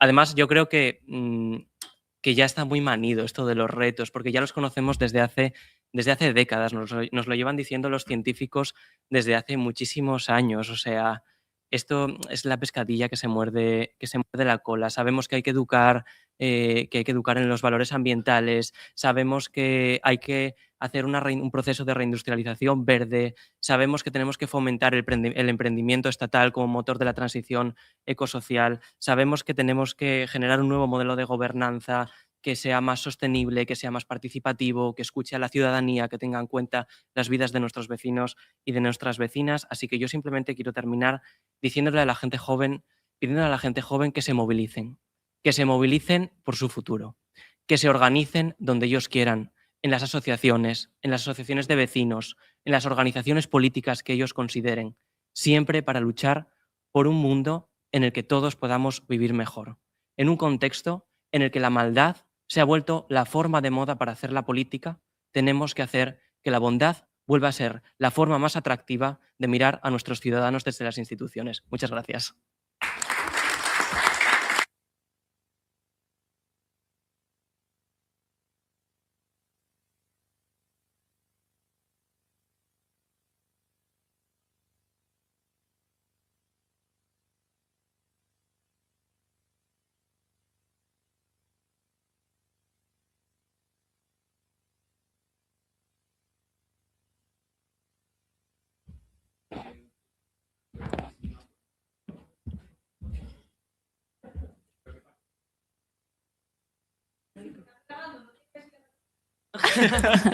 Vale, Yarina, gracias. Bueno, yo creo que a la gente joven le han arrebatado mucho poder popular, mucho poder político, mucho. O sea, hemos ido construyendo una sociedad donde cada vez era más compleja la participación porque no valía ni un pimiento la participación. O sea, yo empecé a militar con 15 años y tenía espacios en mi barrio, en el instituto, en donde quisiera, vamos. Ahora, pues, desde la ley Mordaza hasta la participación estudiantil, que es de ser un florero ahí encima de la mesa, pues realmente, pues, es que todo ese valor que se ha quitado, entonces en todo eso ha colaborado la izquierda. La izquierda que nos ha representado en el gobierno central, en nuestros gobiernos aquí autonómicos, en muchos ayuntamientos y tal. Entonces, para mí recuperar ese poder es esencial. Recuperar el poder político, bueno, lo primero que tendríamos que es quitarnos la ley Mordaza de en medio, que no estaría nada mal empezar por eso. Entonces, me parece muy bien los cantos de sirena que hacéis, pero el reto es la hostia. ¿Quieres que contestar tú? Bueno, yo creo que tienes razón. O sea, no te puedo poner ni un pero. O sea, las organizaciones políticas, pero también las organizaciones sociales. Quiero decir, esto no es una cuestión que solamente afecte a las organizaciones, a los partidos políticos. Las asociaciones de vecinos están en los huesos. Las asociaciones culturales están en los huesos. El movimiento, el asociacionismo en general está en los huesos. A lo mejor deberían de replantearse quienes tienen la capacidad de decisión en esas organizaciones en sentido amplio, cómo se relacionan con la gente joven, las formas que tienen de comunicarse con ellos, cómo los atraen o más bien cómo no son capaces de atraerlos. Mira, para nosotros yo creo que el mayor ejercicio que tenemos desde la mocedad de Izquierda Unida, quiero decir, el mayor esfuerzo que estamos haciendo es por conectar con la gente joven a través de la comunicación. La gente joven va donde ve gente joven y donde ve gente que se comunica como ellos, que tiene intereses parecidos, que está donde están ellos. Y lo que está claro es que, bueno, yo creo que en los últimos años estamos dando un poco con la tecla porque nosotros partíamos hace 4 años, este espacio no existía. Y ahora llega gente con 16, 17, 18 años. Yo me afilié en mi asamblea local en el año anterior a las elecciones municipales, cuando ocurrió mi anécdota de la planta experimental de pirólisis de plásticos. Llegué a una de las asambleas locales más envejecidas de toda Asturias, con 8 militantes. Ahora somos 21 y desde los 8 hasta los 21 son todos menores de 24 años. Eso es porque algo hemos hecho bien.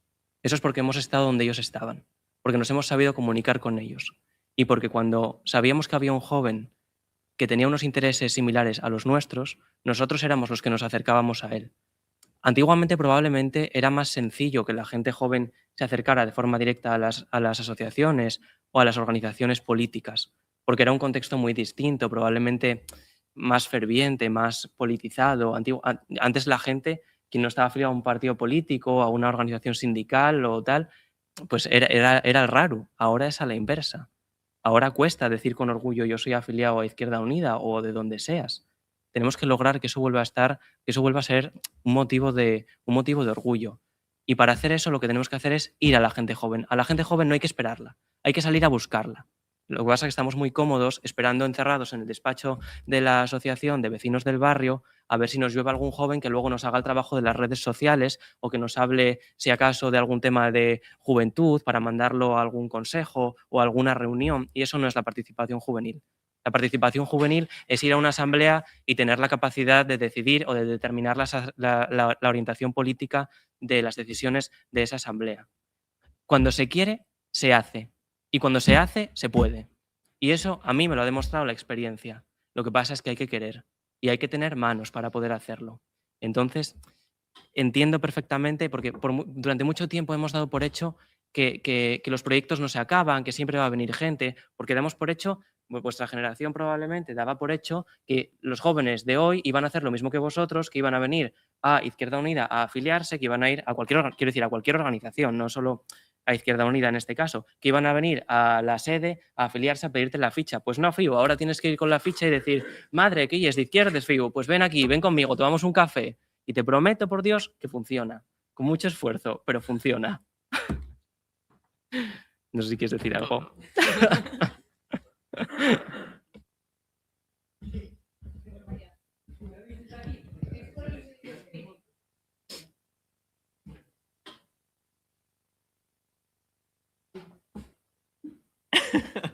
Bueno, si nosotros tenemos que hablar desde aquí, tú también, ¿eh? Ya, pero con lo poco que me gusta seguirme, vamos a ver. En Asturias tenemos un problema serio y por lo tanto tenemos que tener claro que hay que cambiar la correlación de fuerzas para poder tener futuro en Asturias. Mucha gente de los movimientos sociales estamos apoyando ahora mismo a Izquierda Unida porque creemos que es la única esperanza. El PSOE ha vendido Asturias a las multinacionales para un montón de invasiones de proyectos que no os podéis imaginar hasta qué nivel llegan. La eólica marítima ya incluso está ya proyectada enfrente de las costas todas asturianas en 3 zonas. La eólica interior están proyectados de los 24 parques, ahora mismo hay 49, 50 nuevos proyectados. Van a invadir las zonas sin piedad, la extracción minera, es decir, Asturias se ha convertido ahora mismo en una pieza muy apetecible del reparto de las multinacionales para extracción o para producción de energía eólica para los negocios energéticos. Entonces, los movimientos sociales que llevamos, el ecologismo, Asturias por el clima incluso, que estamos por las renovables pero no por las invasivas, por la transición ecológica justa, no la que destruye y la que arruina ya definitivamente lo poco que nos quedaba, ¿no? del supuesto Asturias paraíso natural, ¿no? Entonces, eso se acabaría, evidentemente. Entonces, la esperanza es Izquierda Unida. Yo lo que me planteo es los movimientos sociales que llevamos tantísimos años, a veces siendo muy transversales, efectivamente, y no implicándonos con Izquierda Unida. En este caso estamos pensando de que hay que volcarse con Izquierda Unida para que gane las elecciones autonómicas y en las municipales, en los municipios. Entonces, lo primero, y yo se lo pregunté hace años aquí a Juan Ponte, y digo yo, oye Juan, hace 5 años, oye Juan, ¿cuál es la relación correcta para que nos sintamos a gusto trabajando con la Izquierda Unida? ¿Cómo llevaríais la relación con los movimientos sociales? Se lo pregunté cuando yo estaba dinamizando el movimiento de pensionistas. Y Juan Ponte me dice, se quedó así en Orsay un poco, y dice, hostia, vaya pregunta más jodida. Y me dijo, yo solamente, la relación tiene que ser de respeto. Digo, bien, ahora mismo digo, respeto sí, pero hay que implicar a los movimientos sociales en esta nueva etapa. Y coincido contigo, Matías. Y la estrategia para implicar a los movimientos sociales, aunque sean transversales y no sean de izquierdas como los que llevábamos los movimientos sociales estos años, yo llevo 50 años en ellos, de todo tipo, creo que la estrategia tiene que ser muy fina y muy inteligente. Tenemos mucha esperanza si vinculamos a las luchas sociales y a los movimientos sociales que tienen la misma sensibilidad que la izquierda, que Izquierda Unida, tenemos las elecciones ganadas. Pero la estrategia tiene que ser muy cuidadosa. Conozco un partido que tuvimos problemas con él, que pensaba o los movimientos son míos o no son de nadie, entonces se los cargaba. No quiero citar a nadie, ¿no? Pero vamos, Izquierda Unida tiene ahora mismo, por la sensibilidad ecosocial, por el feminismo que está trabajando bien, tiene posibilidades ahora mismo de vincular en esta nueva etapa tan jodida que nos espera, de vincular los movimientos sociales. La estrategia tenemos que prepararla entre todos, los que estamos en los movimientos sociales e Izquierda Unida. Pero creo que es la única esperanza, una confluencia estratégicamente incorrecta para poder sacar adelante el proyecto de Izquierda Unida en Asturias, el ecosocialismo. Vale. Muchas gracias. Bueno, no sé cómo responder a esto. Tienes razón. Así, como resumen. No, pues no sé si quieres decir algo tú. No, claro que tienes razón. Cualquier relación que se establezca entre una organización política y una organización de carácter social que no esté afiliada, que no tenga una afiliación política determinada, tiene que ser siempre de respeto, ¿no? Lo que no puedes... fíjate, es que para mí el ejemplo de la pirólisis de plásticos en mi municipio fue fundamental, porque la plataforma que se creó contra la pirólisis, sí, nosotros estábamos allí apoyando. Izquierda Unida apoyó en el ayuntamiento puso contra las cuerdas al Partido Socialista, que terminó expulsando o que terminó dejando de lado a los 3 concejales que en aquel momento tenían representación en el Ayuntamiento de Noreña. Llevamos una PNL al Parlamento asturiano, la llevó Izquierda Unida, el PSOE votó en contra, nosotros defendimos aquella PNL y luego aquella plataforma, todo el mundo sabía quiénes estábamos apoyándola, pero no eran de Izquierda Unida, y hizo que gente que en su momento había formado parte de círculos que no eran de Izquierda Unida terminaran acercándose a nosotros, círculos que incluso no eran de izquierdas. Y ojo, porque esto es fundamental, porque nosotros no necesitamos solo atraer a los que piensan como nosotros, tenemos que convencer a quienes piensan distinto. Yo, mi mayor experiencia como concejal durante estos años ha sido la de que es posible, de verdad, convencer a gente que piensa muy, muy, muy distinto, y que eso se hace con mucho trabajo, todos los días, yendo a las asociaciones, hablando con ellas, que ellas tienen que saber que tú te involucras, pero que no quieres parasitarlas. Yo no necesito presentarme a presidente de una asociación y llevarme yo los méritos para que, no sé, pienso en este caso en una asociación cultural, ¿no? Como el Orfeón Condal, que es un coro en el que canto. Pues no necesito presentarme a presidente del Orfeón Condal para que ellos sepan que apoyo las reivindicaciones por la lucha de la cultura de esa asociación. No necesitábamos ponernos al frente, no necesitábamos poner a militantes conocidos de Izquierda Unida al frente de una plataforma. Eran mamás de AMPA, eran principalmente madres de AMPA, del colegio. No necesitábamos que fueran de Izquierda Unida necesariamente para que así nos vincularan con ellas y nos lleváramos el mérito, ¿no? Porque eso la gente luego ya lo sobreentiende, cuando saben que estás ahí constantemente luchando con ellas. Y vino Ovidio y hablamos desde un banco en la calle y bueno, en fin. Y la gente sabía de sobra a quién defendíamos y la gente sabía de sobra que podían ejercer su acción reivindicativa sin que nosotros copáramos su espacio, y sabían que luego íbamos a ir al ayuntamiento y íbamos a defender sus intereses, y sabían que luego íbamos a ir al Parlamento y Ovidio iba a defender sus intereses allí, y esa es la relación que tenemos que tener con los movimientos sociales. Nosotros tenemos que ser su instrumento, su correa de transmisión, no ellos tienen que ser el nuestro. Y ya estaría.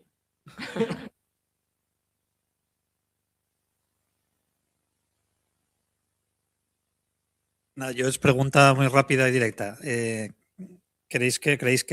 opináis del tema si queréis que de alguna forma las organizaciones sociales y políticas, y en concreto Izquierda Unida, deberíamos ir pensando en introducir mecanismos del estilo cuotas de representación con el tema de los jóvenes y ya de paso con el tema, por ejemplo, de los extranjeros? O sea, de que alguna forma, ya lo hicimos con el tema del género, si ese tipo de mecanismos podrían ser positivos un poco en hacer este camino de hacer un ecosocialismo para el 99%. ¿Cómo veis vosotros ese tema?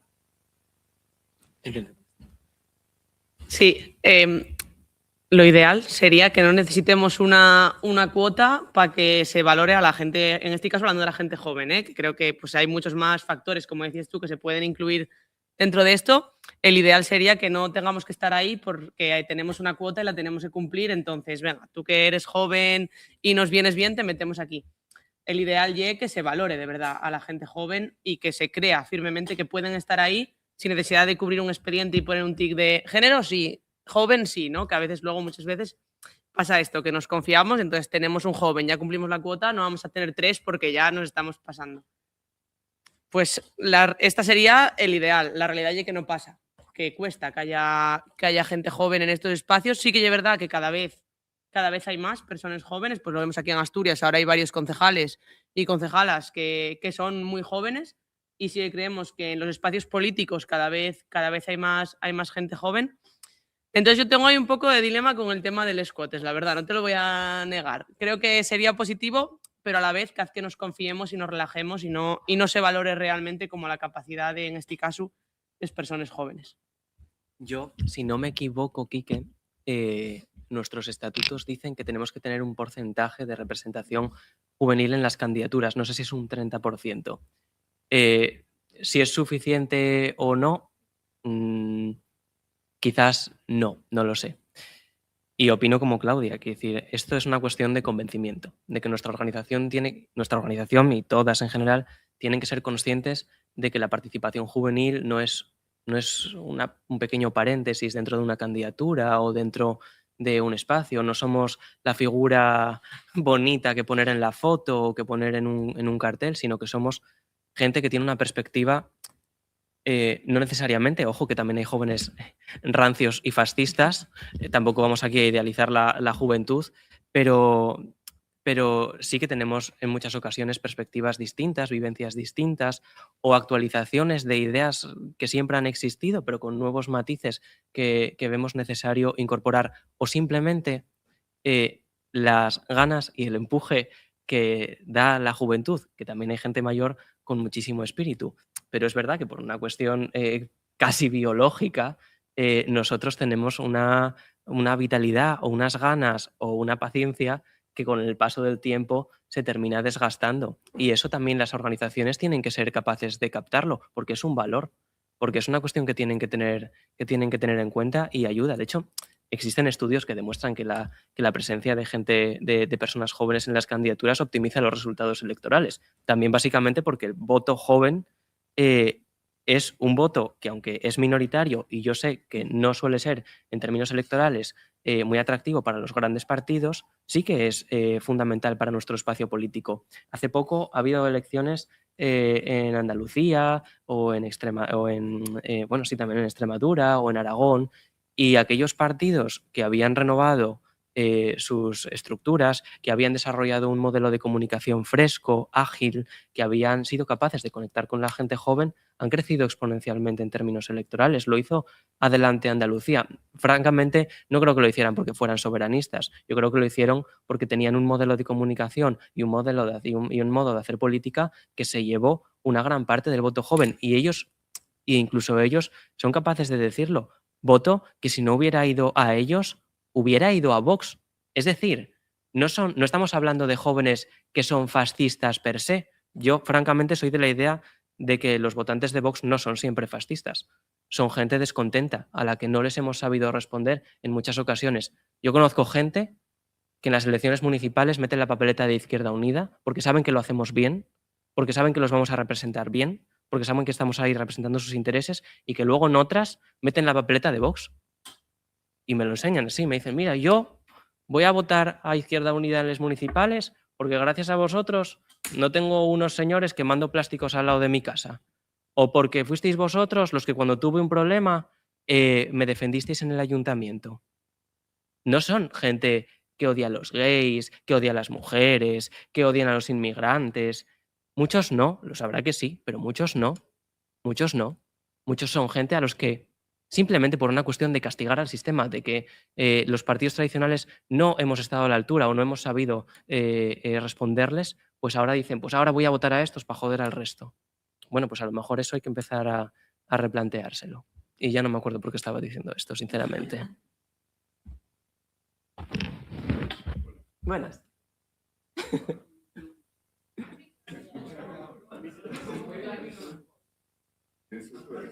Pánico excelente.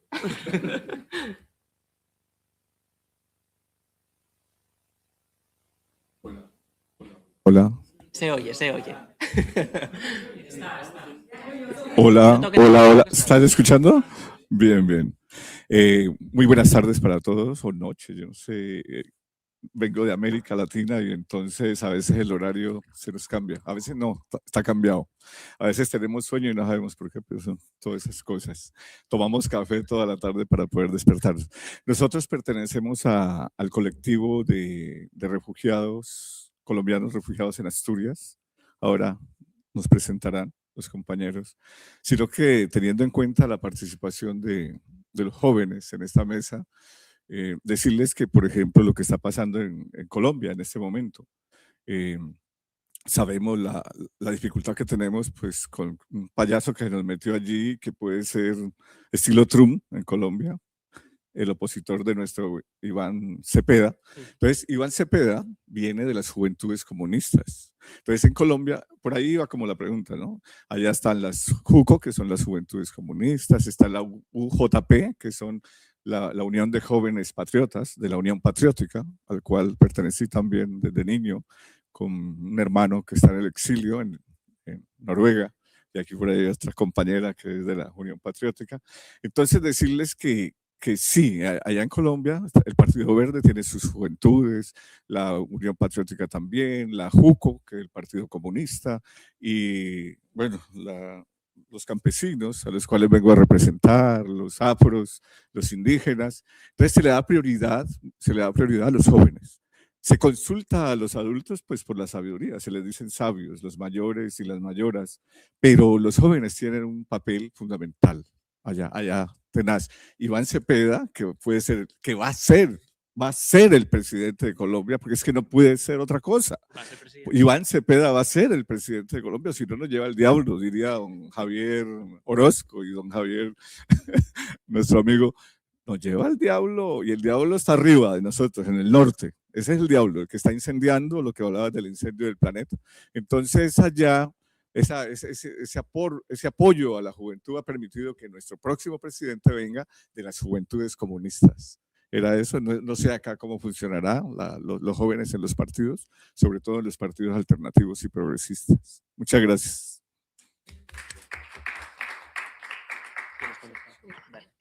Sí, nada, tampoco mucho que contestar, pero sí que yo el año pasado tuve la oportunidad de ir en la delegación asturiana a Colombia y sí que pudimos ver esta importancia que tenía dentro de la comunidad y dentro del movimiento asociativo, sindical y de muy diverso tipo que nos fuimos encontrando durante el trayecto, la presencia de la gente joven y la importancia que se le daba desde la parte adulta a la participación juvenil y a contar con jóvenes en los espacios de representación. Así que sí que tuvimos ahí la oportunidad de verlo y aprender mucho de ellos y ellas, de los jóvenes con los que nos encontramos.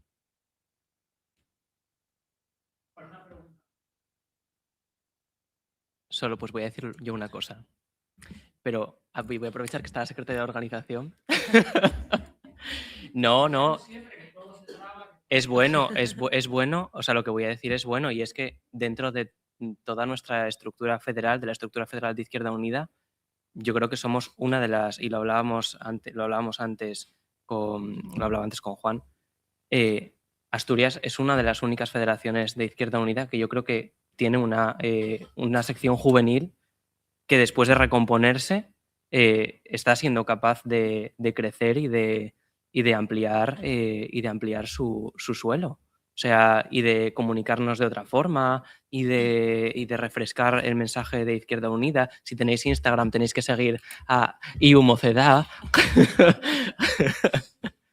Pero quiero decir, nosotros estamos en ese proceso de crecimiento, ¿no? Veníamos de un tiempo en el que la participación juvenil dentro de la organización política, pues como en muchas, había prácticamente desaparecido, más allá de algún militante perdido en un pueblo, algún concejal por aquí o por allá, y ahora estamos siendo capaces de reagrupar un poco eso. Primero empezamos un grupo motor, fuimos haciendo un proceso de revisar los censos, de buscar al último militante en Candamo, de ver al que había en no sé dónde.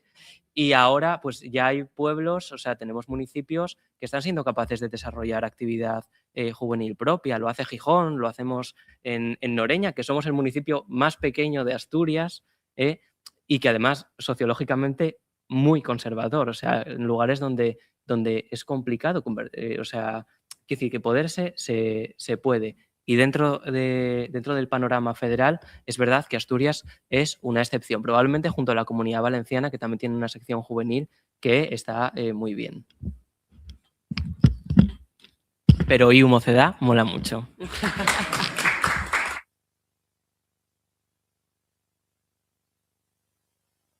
Pues pasamos muy rápidamente a la última mesa del primer día de la jornada. Gracias, Matías, y gracias, Claudia, por vuestras espléndidas intervenciones. No puede haber transición ecosocial justa en el norte global si se hace basándonos en el expolio del sur global.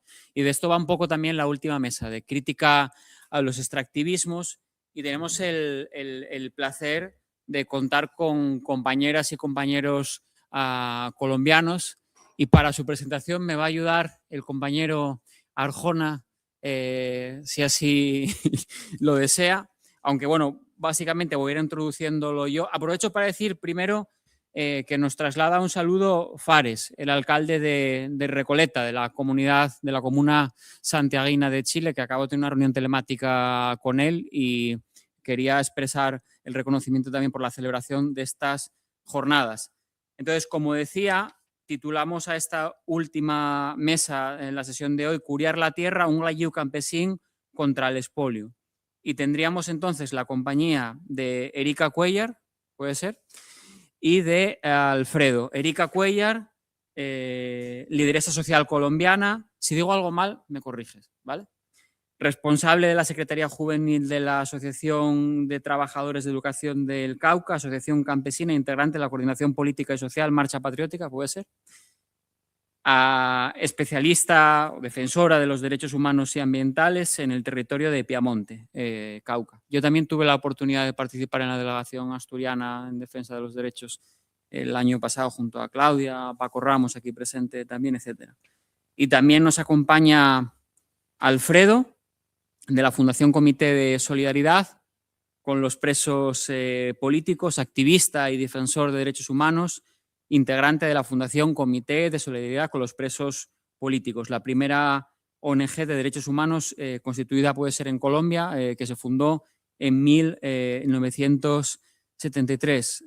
Por lo tanto, os pido un fortísimo aplauso para que ahora nos relaten sus experiencias.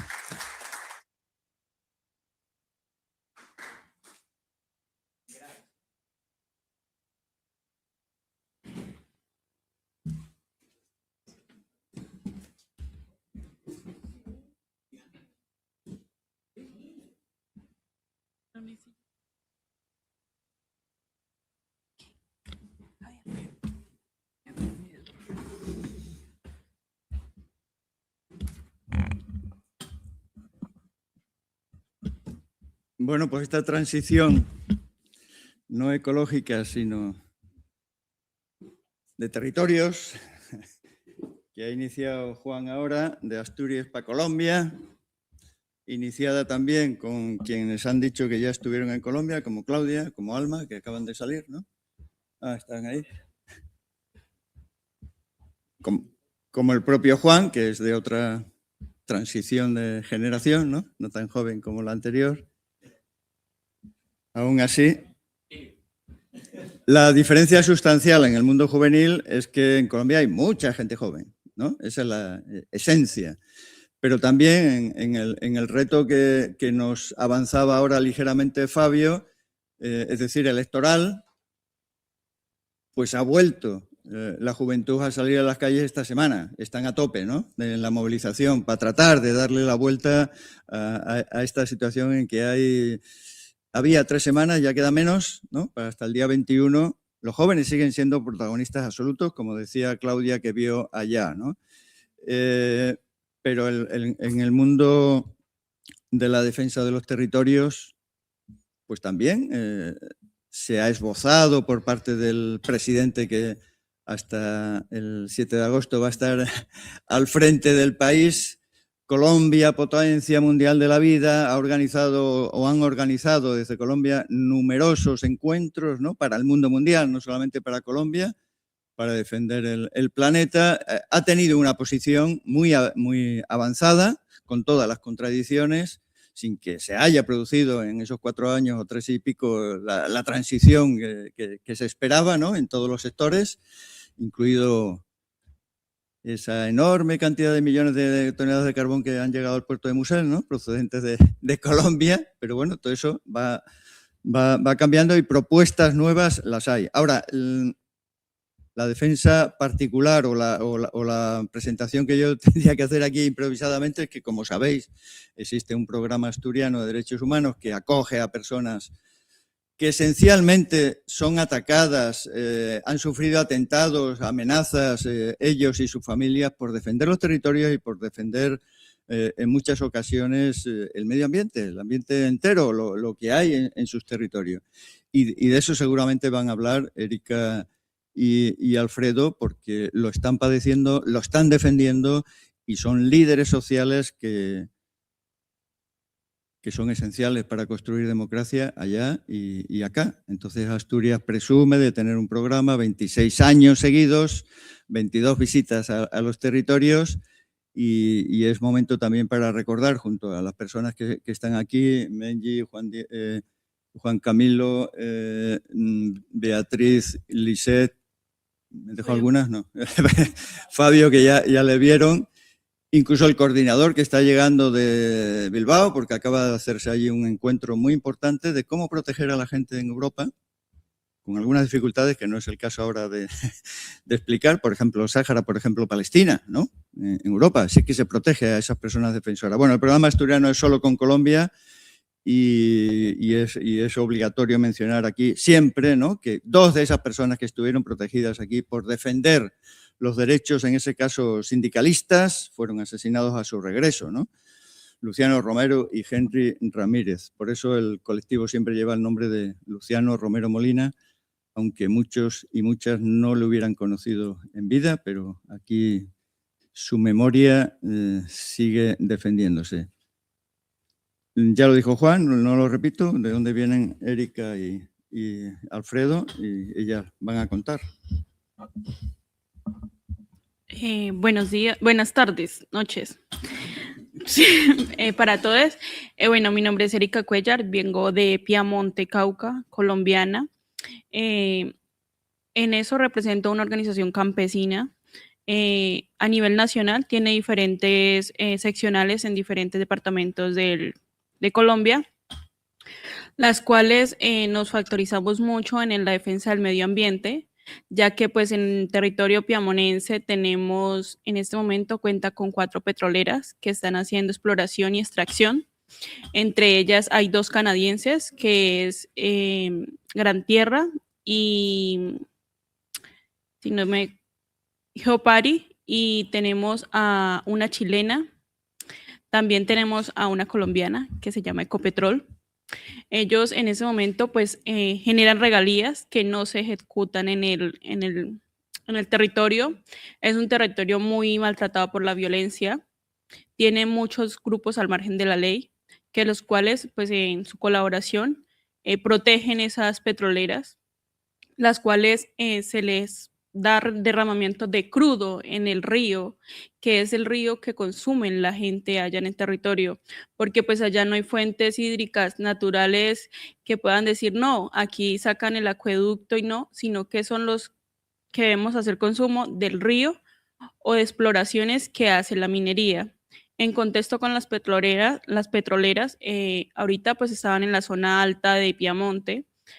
Ahorita están haciendo exploración para ingresar a la zona baja de Piamontes, que es donde habitúa la mayor parte de la población de la asociación. Están en contra de esa exploración, pero pues ha sido muy difícil la defensa de eso, ya que pues los grupos al margen de la ley le dicen o cooperan o váyanse del territorio. Entonces, con las petroleras, pues ha sido una defensa bastante compleja, donde llevamos muertos, jóvenes, adultos, niños inclusivemente, porque pues la asociación se enfoca mucho en instruir a esos niños. Tenemos niños que le llamamos los pioneritos. Son niños desde los 5 años que ellos se van instruyendo a la defensa del territorio. Entonces, esa es la situación que manejamos con las petroleras. También tenemos mucho, es la tala de árboles. Nosotros tenemos en conservación 1.830 hectáreas de bosque virgen y tenemos más de 1.300 de bosque secundario. Nosotros firmamos con los socios de la asociación unos acuerdos de deforestación, de no deforestación, que ellos para hacer uso de ese bosque, si van a retirar un árbol o lo van a cortar para uso de casa o alguna mejora en sus predios, ellos deben de, digamos, plantar 2 árboles más. Entonces eso es lo que nosotros hemos venido como haciendo o incentivando a la gente para que ellos no dejen acabar el bosque, que pues la verdad es muy poco el que nos queda. Lo otro que pues digamos en explotación es la minería ilegal. la manejan mucho, pero pues ya es un modo de beneficio para los grupos al margen de la ley, que lo usan para ellos financiarse en los predios, bueno, del campesinado, inclusive en el mío. Yo fui desplazada de mi territorio, entonces ellos hacen exploración ahí en las fuentes hídricas donde están sacando su financiación y por buenas a primeras llegan y te dicen o cooperas o te vas. Yo no cooperé y aquí estoy. Entonces es muy complejo la situación que pues viven los jóvenes en ese territorio, bueno, y en todos los que pues en ese momento tenemos, pero más ahí, ya que son, digamos, más de 5 grupos al margen de la ley que están en un mismo territorio, porque es una zona fronteriza. Digamos, por río tú llegas a Ecuador, por río o por carretera, bueno, solo tenemos una carretera que solo nos comunica al Caquetá, y por río nos comunica a Curillo, Caquetá y al Putumayo. Entonces, son unas fuentes, o sea, son unos corredores, digamos, estratégicos para esos grupos que pues ellos ejecutan para, digamos, la deforestación y la minería y la explotación de la vegetación que tenemos. Eso hemos tenido mucha pérdida de la fauna y flora. Tenemos un mico que se llama Calethus caquetensis, que él se está, entre él mismo y su familia, se está reproduciendo, está naciendo con malformaciones debido a la contaminación y a la tala de árboles. Entonces, en ese contexto, una cosa es, digamos, se vive en todo el mundo, ¿no? Pero nosotros lo vimos en violencia, que es lo más complejo, que tú pones muertes a cambios de un proceso, a cambio de un cambio. Entonces, es muy, o sea, es muy difícil estar acá en este momento, pues contándoles una historia a ustedes, o más que todo hablándole de lo que uno vive, porque pues nosotros somos los que ponemos el pecho en el territorio y las personas y generaciones que vienen detrás de nosotros. Porque, digámoslo así, la generación que va saliendo ya vivieron lo que tuvieron que vivir. Nosotros tenemos que vivir con lo que quedó y con lo que va a quedar del mundo. Entonces, es como incentivar a mucho joven que no está en eso, es a que se estructure y pelee por su futuro. Entonces, muchas gracias por la invitación. Ya.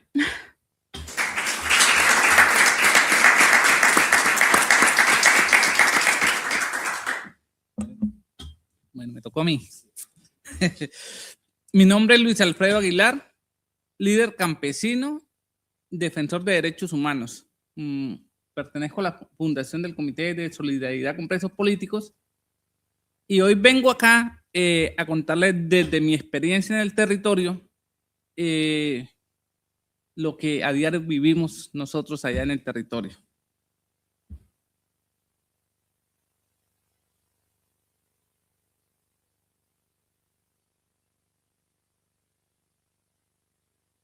Quiero mostrarles unas imágenes. Estas imágenes corresponden a la realidad. No son sacadas de pronto del internet o hechas con IA. Son de la realidad de mi territorio.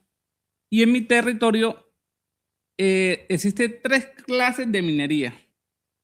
Se hace la minería artesanal, que es la que por décadas el minero, el finquero, hacía para poder sostenerse, para poder sobrevivir en la región. Se hacía de una forma manual. Pero también tenemos la minería de aluvión, que ya se hace a cielo abierto con maquinaria ya más industrializado, en la cual se viene haciendo de una forma desproporcionada porque se está acabando con todo lo que encuentran a su paso. Son selvas vírgenes que nunca el ser humano las había pisado, pero que en este momento se les viene explotando, pues en sus tierras, en sus fondos, en sus raíces, existe un metal tan preciado como es el oro, y por esta razón pues se viene destruyendo de una forma indiscriminada. También tenemos la minería de beta, que es la que se hace socavando la tierra a través de túneles. Esas 3 minerías son las que podemos encontrar en el territorio. Esta fuente de agua que ustedes pueden ver que hay un antes y un después es una quebrada muy importante de las tantas que tiene el sur de Bolívar y la serranía de San Lucas, llamase la quebrada Santo Domingo. Esta, como ustedes la pueden ver, es en su momento cuando estaba sin empezar a la destrucción de la minería. Y en la segunda parte es en este momento cómo está hasta el momento de contaminada. En esa parte donde yo vengo, tenemos 587 especies de aves, 4 especies de mariposa y una especie de lagarto de colores que solamente las podemos encontrar en ese lugar. En otro lugar del planeta no se encuentra. Y que en estos momentos se encuentran amenazadas por la minería y la contaminación ambiental que se viene produciendo por parte de las minerías. Porque con la minería de aluvión que se está haciendo de una forma muy abierta, el uso indiscriminado del mercurio pues está contaminando las fuentes hídricas. Y si bien hablamos de las de socavón, también tenemos una problemática porque es que para poder trabajar el oro también utilizamos el cianuro. Usted sabe qué tan fuerte es el cianuro y no se le está dando un manejo que digamos que es como muy apropiado para este químico tan venenoso. Entonces, por eso pues se ve como amenazada tanto la especie animal como la especie humana, porque en ocasiones han habido muchas contaminaciones en ese territorio. Acá les voy para que miremos acá.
Esta es una de las formas que se están trabajando con la retro.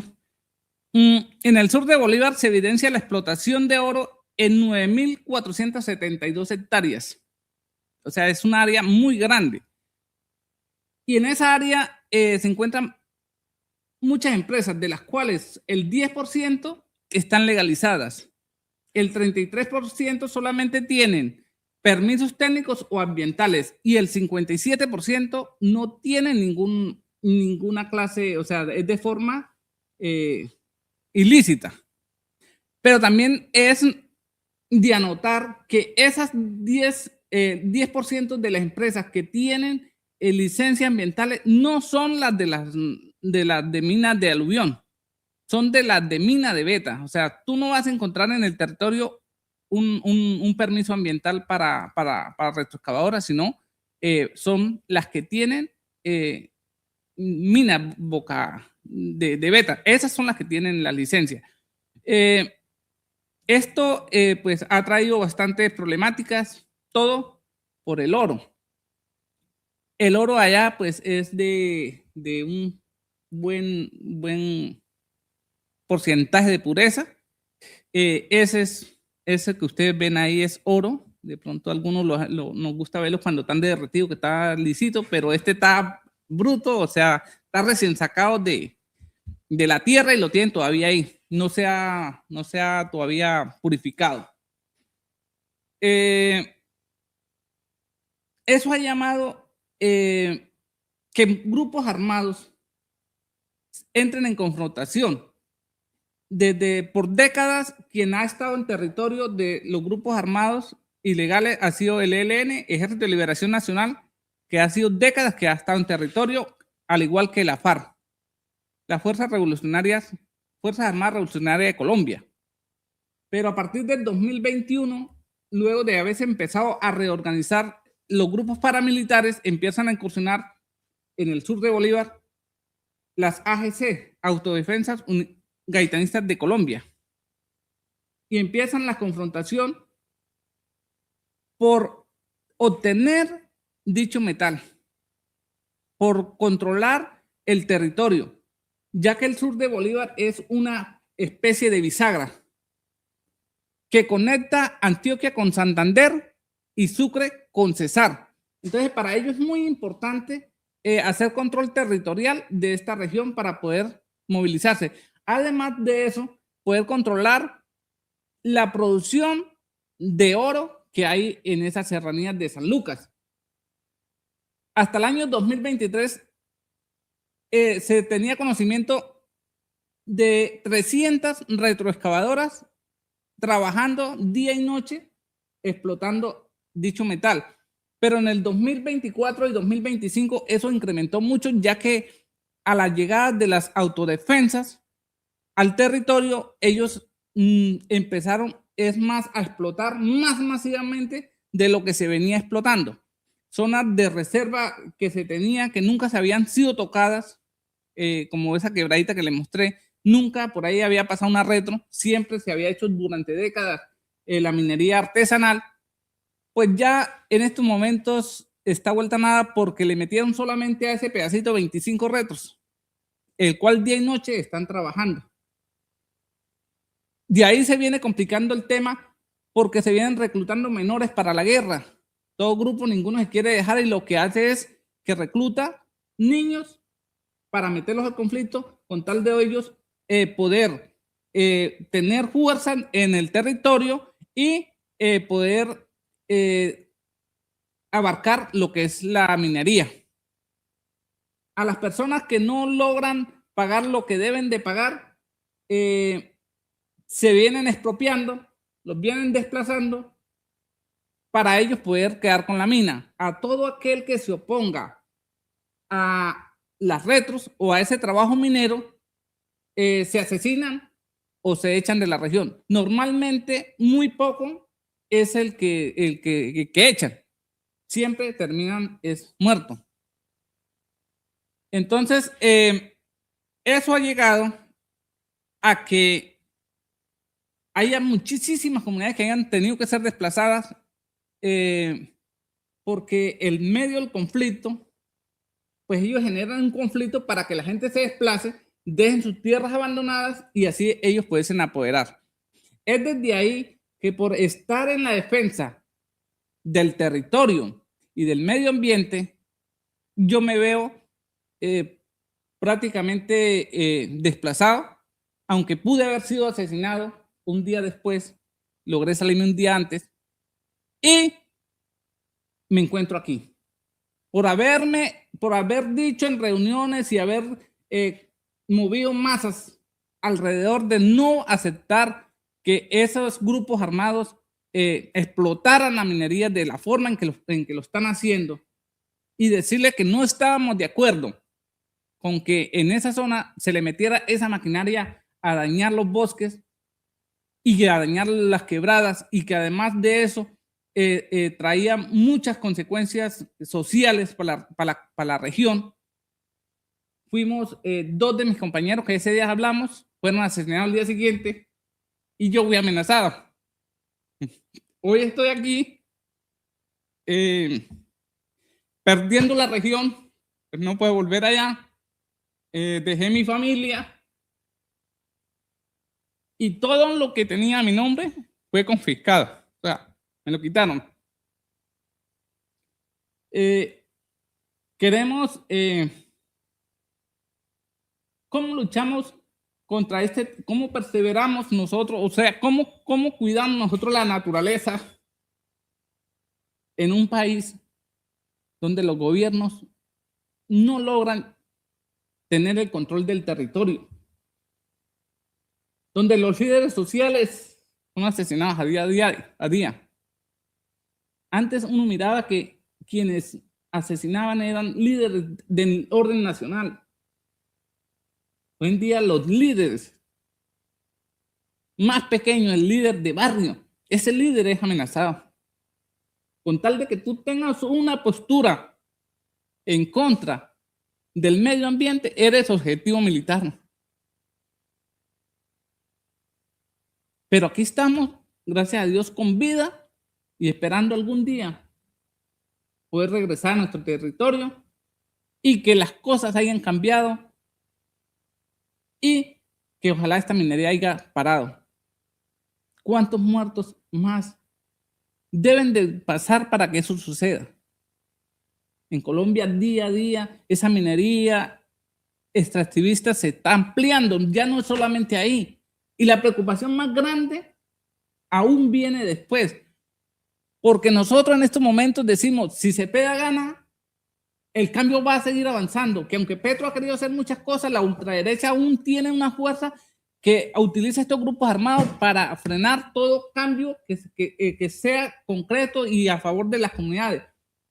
Pero aún pensémonos más desde aquí, desde este hermoso continente, si eso no pasa, si llega a ganar de la Espriella cuando él dice, ese sí vaya a meter Franklin y voy a acabar con el páramo de Santurbán, que es otro problema minero. Ahora, ¿qué más nos espera a nosotros en la región del sur de Bolívar? Es bastante preocupante, bastante desconcertador tener uno que por buscar la forma de que todos vivamos mejor, pues podamos perder la vida. Después de mi salida, 3 líderes más fueron asesinados y cada día seguirán ocurriendo desplazamientos y asesinatos hasta que algún día cambiarán las cosas. Esto sería mi relato, eso quería pues presentar. En Colombia la tenemos difícil porque allá no es solo marchar, allá no es solo, si tú hablas, allá no te discriminan, allá te matan.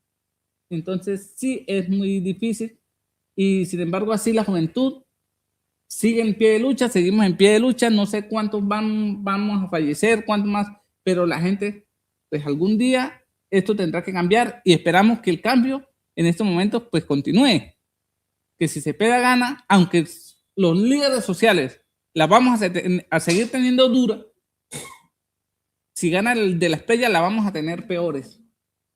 Entonces muchas gracias por escucharme, estoy abierto a cualquier pregunta y responderle de la mejor forma posible que ustedes pues me puedan entender y yo pueda explicar.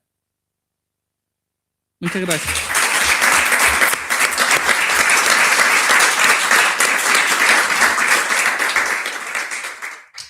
Gracias, Erika, gracias, Alfredo. Lo dicho, preguntas, inquietudes, algo que puedan aclarar, Arturo. Creo que tienes que ir al micro todavía.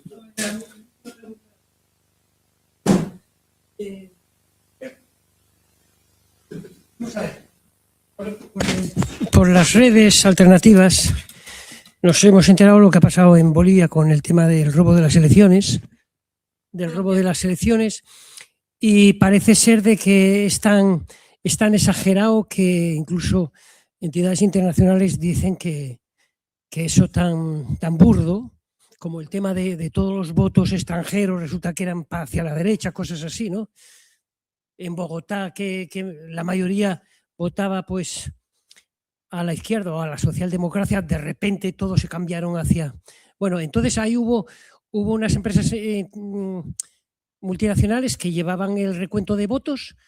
El presidente Petro pues parece ser que no tuvo eso en cuenta durante todo su mandato, de que tenía que controlar este momento tan crítico y no dejar el recuento en manos de multinacionales americanas.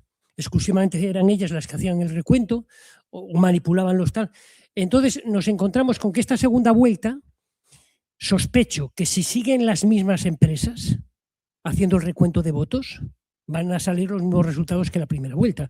Por lo tanto, la esperanza que planteabais algunos de que en la segunda vuelta se iban a cambiar el resultado de la primera, parece a mí que si no cambian los que están controlando el recuento de votos, que es el sionismo, son las empresas, lógicamente. Entonces, a ver, dinos qué esperanza hay, efectivamente, si no cambian los recontadores de votos. Es la pregunta que quería hacer. No es un tema ambiental, pero está relacionado con todo lo que acaba de decir. Pues nosotros vemos con preocupación ese tema. La esperanza, ¿cuál es? Que haya más veeduría internacional y que desde el internacionalismo se pueda presionar y haya una verificación más estricta. Si bien es cierto, en Colombia, pues para nadie es un secreto, hay muchos intereses de otros países que quieren meter la mano en estas elecciones, no solamente de pronto de la empresa. Hay muchos países extranjeros que le están metiendo la mano al tema electoral en Colombia para sus intereses. Entonces, ¿cómo contravertir esto? Yo pensaría que sería una de las opciones, porque la verdad nos sentimos muy preocupados, y es que haya un acompañamiento internacional, una veeduría internacional más encima de las elecciones. Sería lo único que en este momento pensaría yo que podíamos hacer, porque desde el lado cotidiano de la gente, pues la votación sí es alta, pero los fraudes se han visto desde muchos tiempos atrás. También pensaría yo el tema judicial, porque aunque se evidencian cosas como la inscripción del señor Abelardo con firmas falsas, entonces no pasó nada. Entonces el nivel de corrupción pues siempre está bastante alto, y desde mi experiencia pensaría que una de las cosas que han funcionado en Colombia desde el 2000 ha sido los acompañamientos internacionales para no solamente el tema electorales. En tema de violencia como la del 2000 fue muy importante el acompañamiento internacional que se le hizo al país de Colombia. Eso destrabó muchas cosas, y para contar un poco con que en una caravana internacional que se hizo, se logró que en el sur de Bolívar las personas que estábamos confinados pudiésemos tener vías de acceso otra vez y poder volver a salir a la vista de todo el mundo. Entonces sería como el acompañamiento internacional.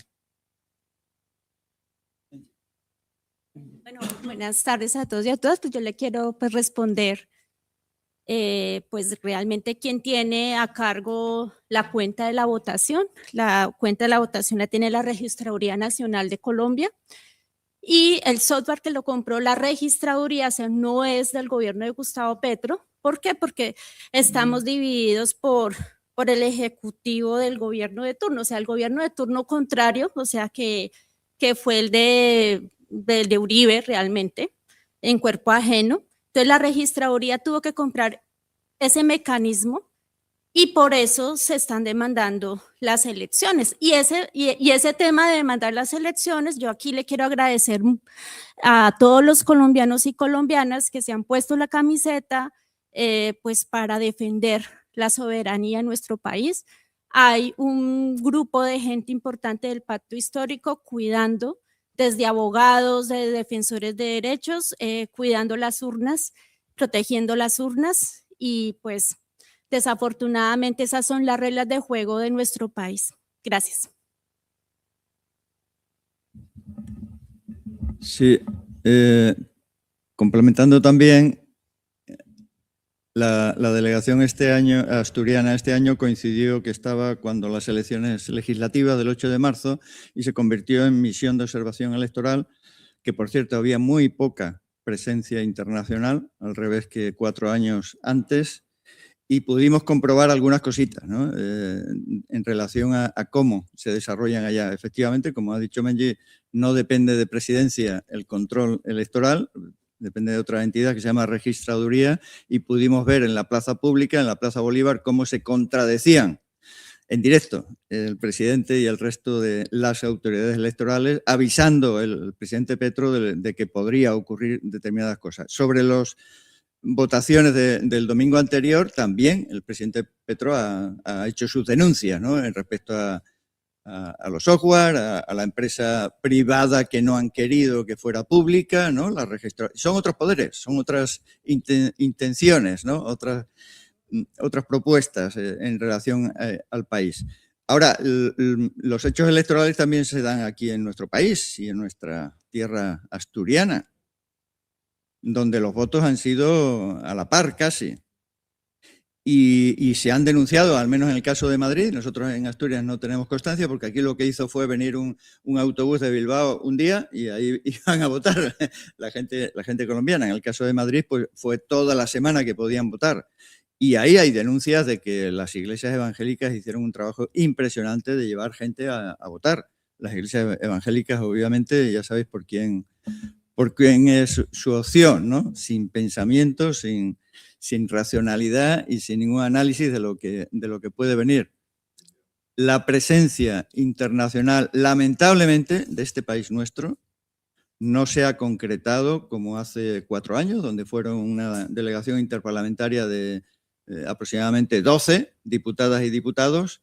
Este año han ido por libre, pues Enrique Santiago, otro de Bildu, otro del PSOE, Leire Pajín, 4.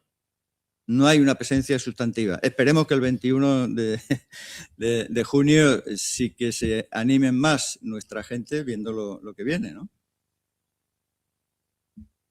Yarina. Sí, nada, yo rápidamente, lo primero daros las gracias, porque creo que es fundamental escuchar vuestras vivencias, y me parece increíble porque aquí a veces se nos llena, ¿no?, la militancia y es muy duro. O sea, no podemos ni pensar cómo tiene que ser la militancia allí, y ahí sí que realmente ponéis el cuerpo. Yo me quería centrar, os quería preguntar cómo organizáis allí entre los vecinos, las vecinas, o sea, cómo hacéis asambleas sabiendo toda la oposición que hay, todas las amenazas, todos los asesinatos. ¿Cómo se consigue organizar a los vecinos, a las vecinas? ¿Cómo es el día a día de ese movimiento que tenéis allí? Gracias. Bueno, en la asociación de nosotros tenemos diferentes métodos. Siempre, bueno, somos 904 familias. Siempre se designa por vereda o por corregimiento 1 o 2 personas que salgan, digamos, del territorio a un casco urbano, y ahí se realizan las reuniones. Las que se hacen mensuales se hacen vía telefónica con diferentes personas que pues salen en sus domingos a hacer remesa y todo eso al pueblo. Ahí se realizan. Entonces, y muchas veces nosotros vamos a territorio, pero en compañía de veeduría internacional. En mi caso, vengo de territorio donde no tenemos ninguna clase de acompañamiento, más que nuestras ganas de hacer algo diferente y acompañar a nuestros vecinos. No contamos con apoyo institucional y solamente, ¿cómo lo hacemos? Pues nos reunimos en asamblea con todas las comunidades y dialogamos los temas. ¿Qué pensamos de esto? ¿Cómo opinan? ¿Qué podemos hacer? ¿Cómo opinas tú? Y dependiendo de lo que la comunidad exprese, pues así los líderes empezamos a actuar. Y lo que normal se hace es que las juntas de acción comunal de cada comunidad se habla con su comunidad y luego se lleva a una mesa donde están las otras juntas y se trabaja algunos temas ya de región, ya más regional. Pues a los líderes los empiezan a perfilar dependiendo la capacidad que tenga de convocación de las personas o qué tanto la gente le camine. ¿Sí? Entonces, así es que lo van perfilando a uno. No es que usted dijo algo que a ellos no le gustó y una lo mataron, no, pero sí ya lo van perfilando y llega el momento en que lo van matando.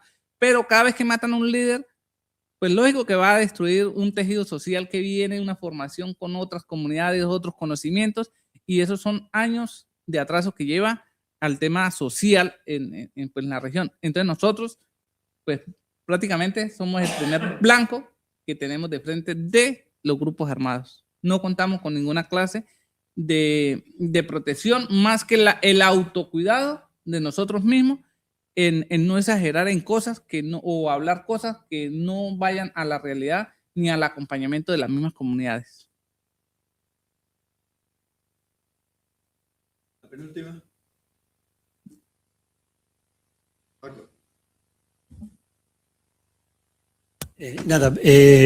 Buenas tardes, muchas gracias y bienvenidos a Asturias para todas vosotras y todos vosotros.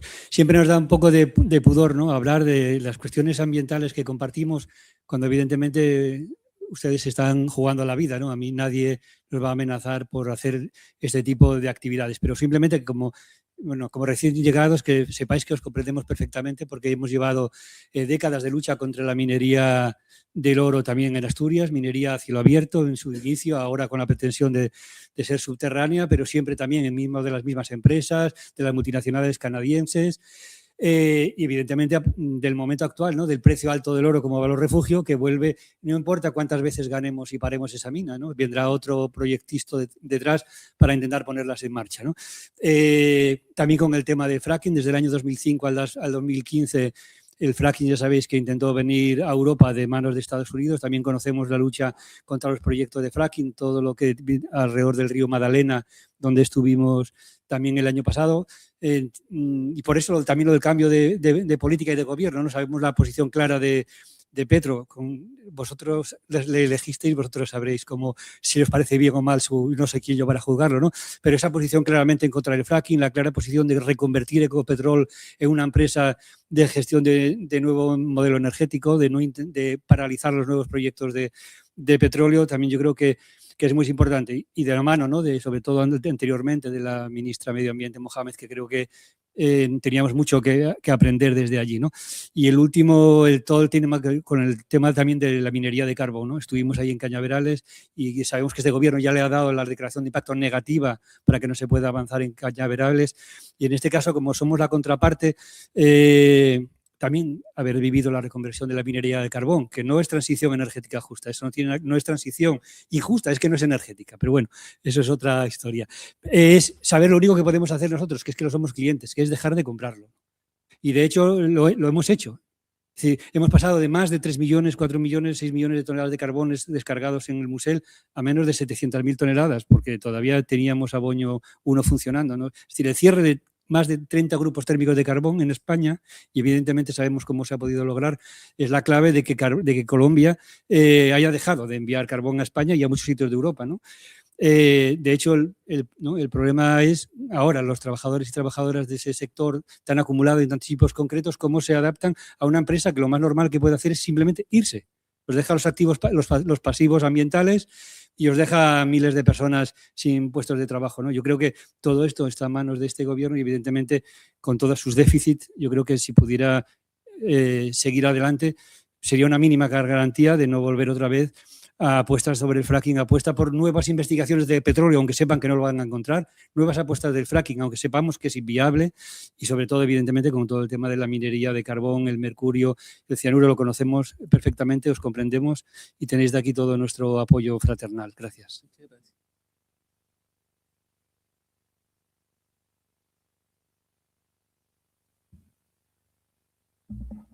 Una más de Beatriz. Sí, los que quieran hablar, que lo digan ahora. O callen para siempre. O dejen para mañana. O mañana. En Santander de Quilichao, de donde viene ella y Fabio, ha ocurrido la última masacre el día de ayer. Número 60 llevan ya este año. Hay que preguntarse por qué arrecia la violencia en estos momentos, cuando en otras épocas, cuando había elecciones, casi todos los grupos decían vamos a hacer un parito estos días en una tregua. En este caso no está ocurriendo. Bueno, buenas noches. Quería complementar un poquito lo que preguntó la compañera. Pues nosotros en los diferentes territorios, yo creo que utilizamos diferentes estrategias. Entonces no quería dejar pasar esa estrategia que nosotros utilizamos en mi territorio, y es ir a otros pueblos, porque en mi pueblo no se puede hablar, así como dice el compañero Luis, no se pueden hacer reuniones. Entonces nosotros hacemos estrategias de ir a otro pueblo, convocamos, hacemos convocatoria, entonces llegan. Han pasado que estos grupos ilegales han perseguido a compañeros, pero nosotros cambiamos la estrategia y vamos al siguiente pueblo. Son como las maneras de no dejar acabar este liderazgo, de no dejar acabar los procesos. Yo sé que pasa mucho que las personas, bueno, es lógico que sientan miedo, nos pasan muchas cosas, nos amenazan. Yo soy la prueba viviente, tuve un atentado, pero estoy aquí y con la fe que voy a seguir luchando. Esto no es solamente nosotros, son muchas personas y muchas personas también que quedan en territorio. Entonces no nos podemos dar esa opción de no seguir, sino que siempre seguir adelante. Entonces quería decirle eso a la compañera. Yo sé que de pronto acá no lo veo así como más fácil de hacer liderazgos, pero sí es más complicado hacerlo en Colombia. Muchas gracias.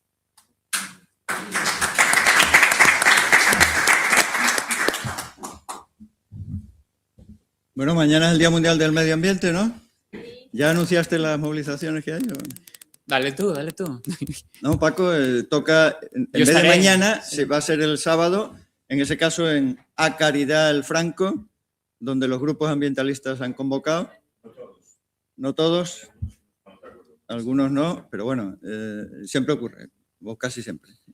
El domingo hay una bicicletada por parte de Asturias con Bici, ¿no? En el caso de Xixón. A la lucha del movimiento vecinal y peligroso. Ahora que están en la campana estos días. Eso es. Y si hay alguno más, que se comparte. Mañana es el Día Mundial. Yo tengo un texto que se llama La Tala Corticus. Hacemos una cosa. Digo muy rápido de lo que vamos a tratar mañana y cierras tú, ¿vale, compañero? Que lo harás mejor que yo seguro. Agradeceros muchísimo la asistencia a esta primera parte de las jornadas. Gracias, Erika. Gracias, Alfredo. Gracias, compañeras y compañeros de Colombia. Gracias, Javier, siempre. Disculpa que te haya avisado 3 minutos antes de que ibas a moderar la mesa. Simplemente recordaros, por favor, para quien pueda venir mañana, tenemos un día cargadísimo, pero interesantísimo y potentísimo, ¿vale? Por la mañana, a primera hora, a las 9:30, el compañero Cois de la Federación Regional de Asociaciones Vecinales de Madrid nos va a explicar qué es esto de la cooperación público-comunitaria. Es muy interesante, os lo recomiendo. A continuación, vamos a tratar cuestiones relacionadas con agroecología, planificación biorregional, que es esto de bioregión. Después vamos a hacer críticas a los procesos de gastrificación que siempre acompañan a los procesos de gentrificación. Después vamos a hablar de la gran olvidada, que es la biodiversidad. Va a estar Nico, y también va a estar Eva, ambos biólogos. Después pasamos a hablar de movilidad sostenible, ¿de acuerdo? Muy importante. Por la tarde seguimos abordando la cuestión de qué es esto de las objetotecas climáticas comunitarias. Vamos a hablar también de cohousing, de vivienda colaborativa e intergeneracional. Atención, luego vamos a hablar de las relaciones entre ecologismo, feminismo, masculinidades ecologistas, movimiento LGTBIQA+, como veis, todo lo estamos trenzando. Y para finalizar, por la tarde, la presentación de Las Fronteras, que es una novela, la última, de Carolina Sarmiento. Os recomiendo de verdad que os la leáis. Una mesa de educación ambiental, en Asturias no existe, spoiler.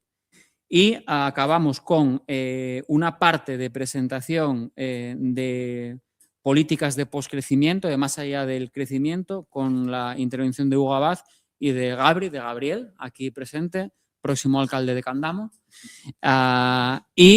Por último, un debate con los sindicatos, con UGT en este caso, con comisiones obreras. Va a estar Esther Barbón, va a estar Javier Campa, el propio Paco Ramos de Ecologistas en Acción y Alba García, profesora de Derecho del Trabajo de la Universidad de Oviedo, y al final clausurará la compañera Concha Masa, que es la responsable de redes de trabajo de Izquierda Unida, que le estamos dando un empujón fuerte. Muchísima actividad, pero queríamos hacerlo. No va a ser la última vez, vamos a continuar con toda la fuerza que nos quede y al final habrá una pinchada musical a las 9:30 en el bar El Calendoscopio, ¿verdad, Yarina? Con el siguiente lema de dos compañeras que tienen un grupo de música que se llama Les Greques, en asturiano es «Ahí es nun os gusta la gasolina». La su energía es el esnalixu del abanico 100% renovable. Compañero, haga lectura, por favor, del poema.